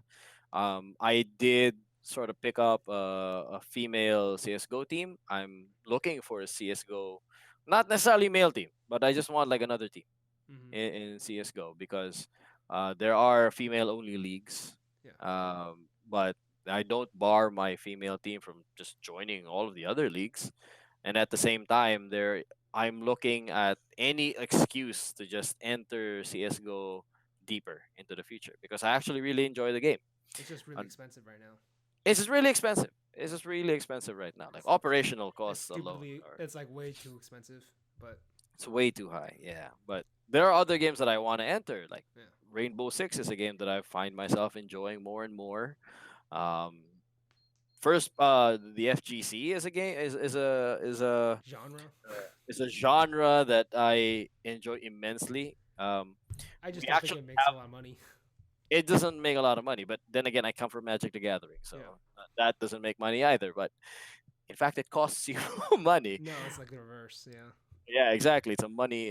You don't go into that sort of thing for money, but I enjoy it. I think it is very competitive, and we actually have a player, Rangchu, the former world champion. Hmm. He's actually part of our roster. We are still in the process of transferring him to the new name of the team. Hmm. But again, I'm looking to deepen our entry point over there. So it's quite a bit of a long tangent away from leagues. Just to bring everything back. I think the leagues in CS:GO right now, the three leagues that came up, it's a very interesting phenomenon. I love watching the game, and now I'm going to enjoy watching the scene even more now with my new role. And I think people tend to be a little too irrational with their understanding towards leagues. I see the value in like open circuits. Tennis is a good example, but it is not a good comparison. I think to just say that, oh, it's just strictly better. Hmm. Preference wise, great, right? Because it's pointless to argue who your favorite flavor of ice cream, Yeah. right? Preference in viewing is one thing, and I that is not it's not a conversation we should having, but there are definite advantages to having a league product that just needs to be understood by all of the stakeholders, Yeah. players, teams, and the audience, right? And I I think we can, yeah, go I ahead. will say this. There is something really funny about the fact that B site is basically finding everybody $100,000. Like I'd watch it. That's a league I would always watch because you want to I know. know, I know. Which one of you are so bad that, or which one of you has the grit to like just take the That $100 punch fine and a stay month, there? like month after month after month, like that's gonna be great. But Yeah, yeah. yeah, I agree. I agree. That is gonna be really that is interesting to actually the watch. correction I always wanted to leagues because I don't want to see like bad teams just stay bad and forever. Like Yeah, that's nobody wants that. So that's true. And to me, that's why one of the first esports leagues that I really watched is just like League of Legends, right? Like Mm-hmm. that's why I enjoy the LCK and Yeah. EU and all of these other ones because in NA there's no they're Yeah. allergic to relegation. Yeah. They were allergic to relegation for a while, right? They were like constantly trying to make sure that there was no relegation, Yeah, and then right? they But basically said like, if we got rid of relegation, we could build for the future and build up these rookies. And then right, they paid $2 million to Hooney, a washed up League of Legends pro. exactly, Like, come on, right. guys, come on. But What are you trying to actually say here, right? But you look at over in the halcyon days of the LCK, nobody even remembers the bottom teams. yeah. Yeah, nobody remembers the bottom teams. It's all of these teams are constantly just training, sharpening each other up. Mm-hmm. And then eventually the mantle was passed to China and the EU. EU also sort of stepped up their game, and Yeah. that's because they really understood the value of both as a product and what it does to your mentality when there is something at stake. And Mm-hmm. I quite enjoy it. I quite enjoy it.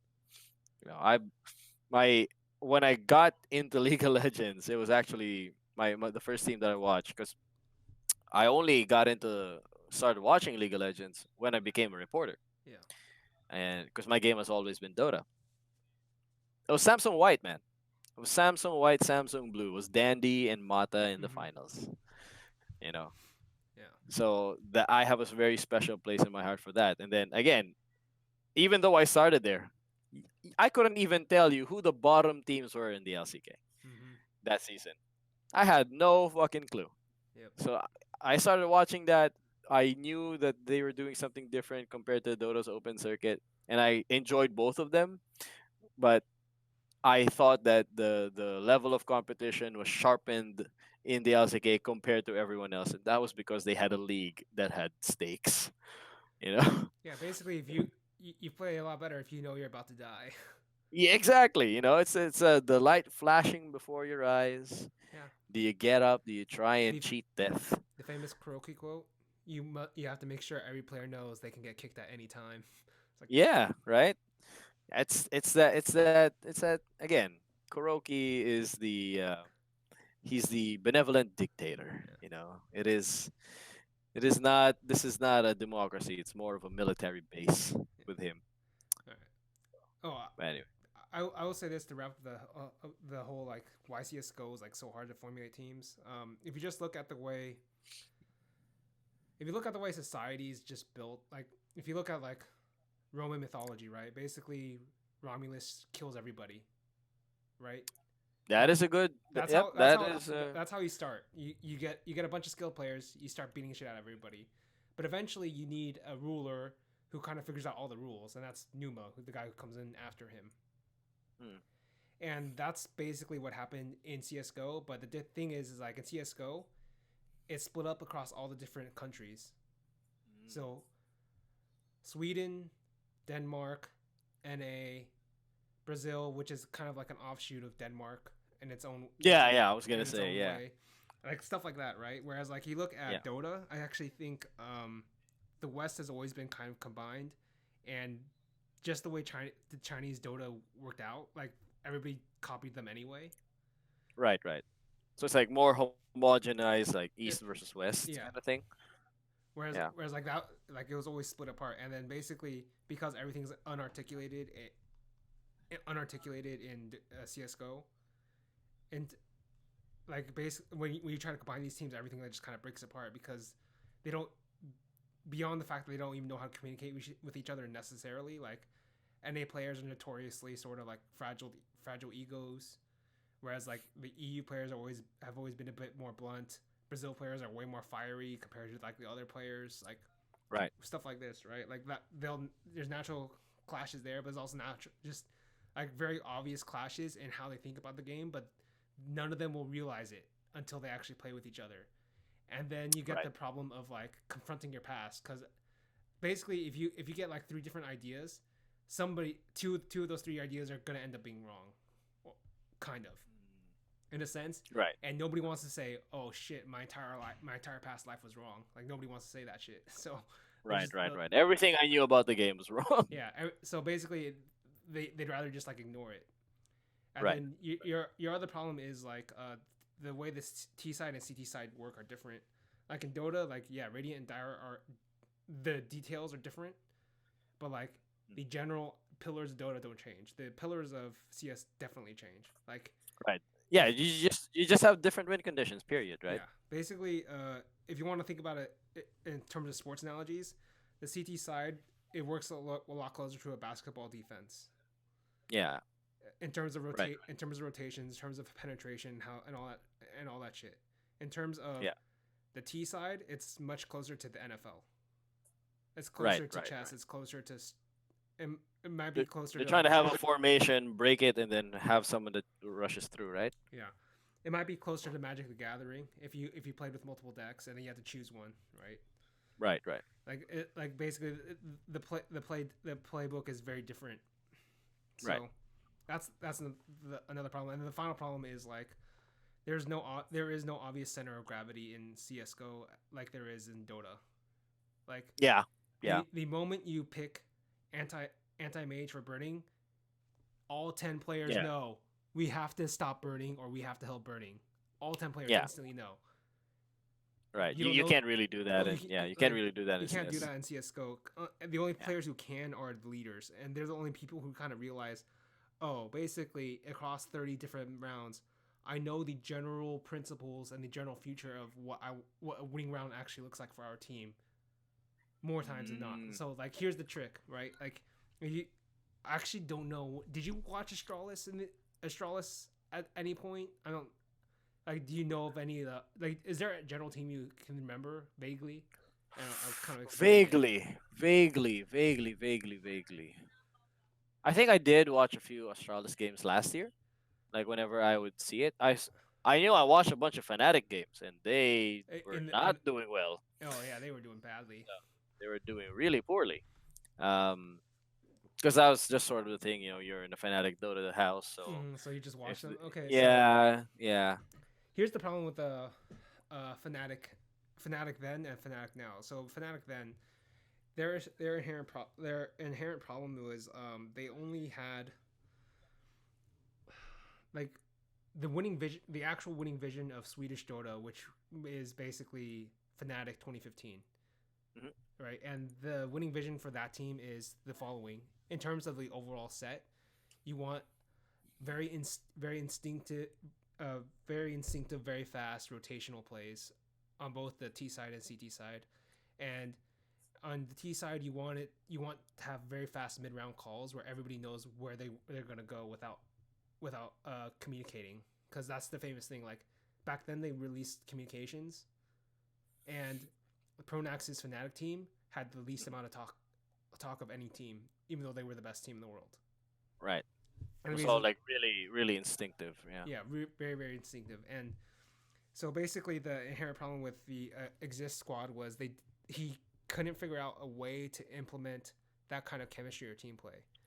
And then on the individual basis, the actual winning vision for that particular team, those particular players, is the following: you want JW to have space to fuck up, because he is a very erratic player.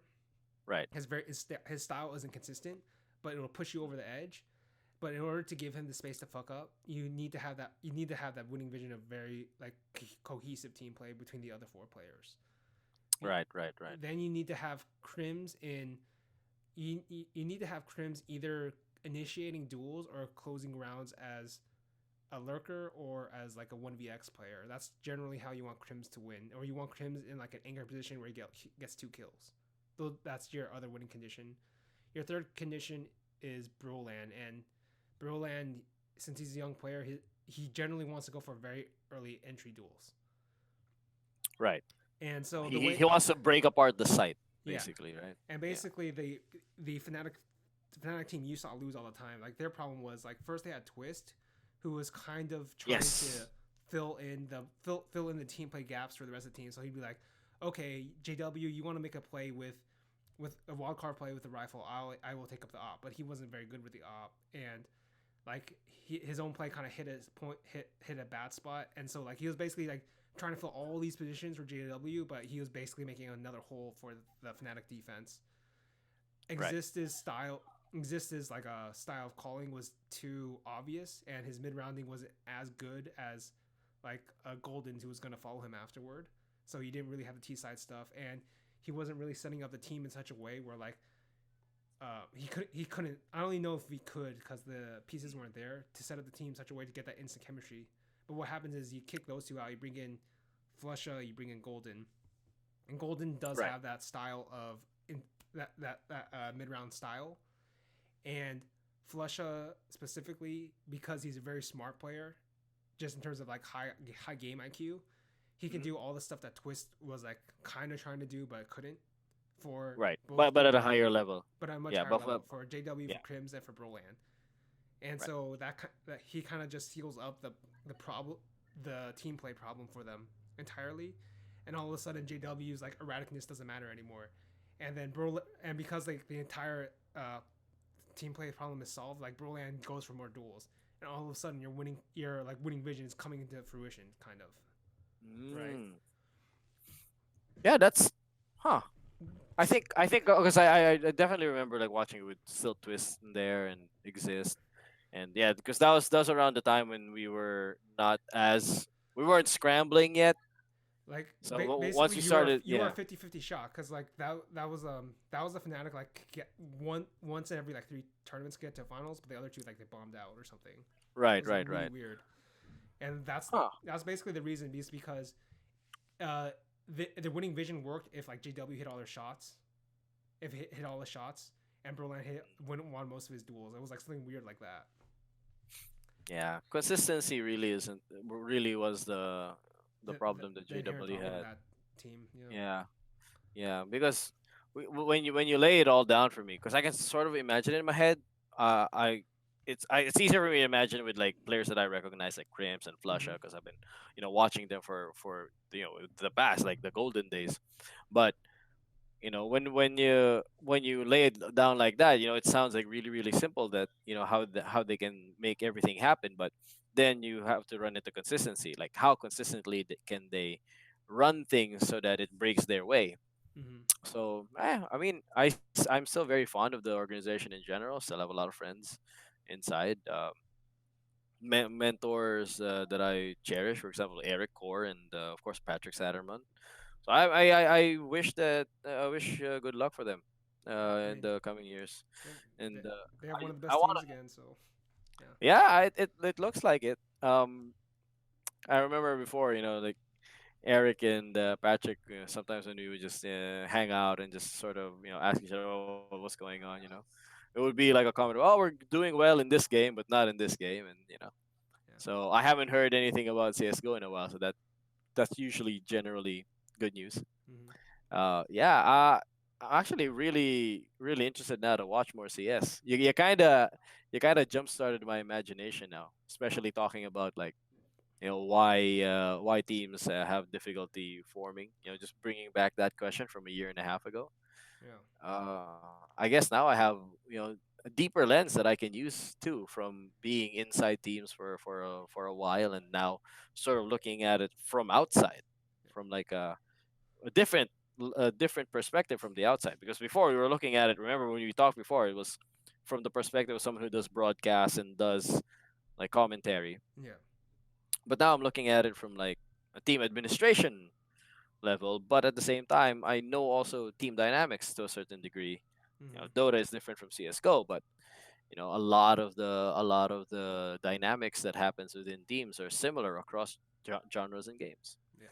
So yeah, I mean, I hope that they're honestly, for me, I just wish that games like CS they grow to a size that is more sustainable in the future. I definitely wanna still enter it, I mean, I and wish it maybe downsized back to sustainable, but I that's not mean when possible. I say grow, it's like laterally instead of vertically, Yeah. right? Yeah, so that it just spreads at a sane level, Yeah. but not vertically now where it's hard to reach. Because I would definitely still want to be in, and who knows, maybe we form one of the first, successful multinationality organizations. We'll never know. Hmm. That's just a pipe dream for me at this point, right? Yeah. I'm inherently optimistic. Sometimes not for my, not too much for my own good, I would say. But yeah, Yeah. I'm sorry, I need to cut it short. Yep. I kind of gotta go. I think I you gotta don't know go. how you're gonna edit this, by I'm the not gonna way. edit it. I don't. I never edit. I Just just go. just get great. I All right. got it. You gotta send me the link. It's gonna be long and rambling. It's gonna be great. All It's right. gonna be great. See Yeah. you later.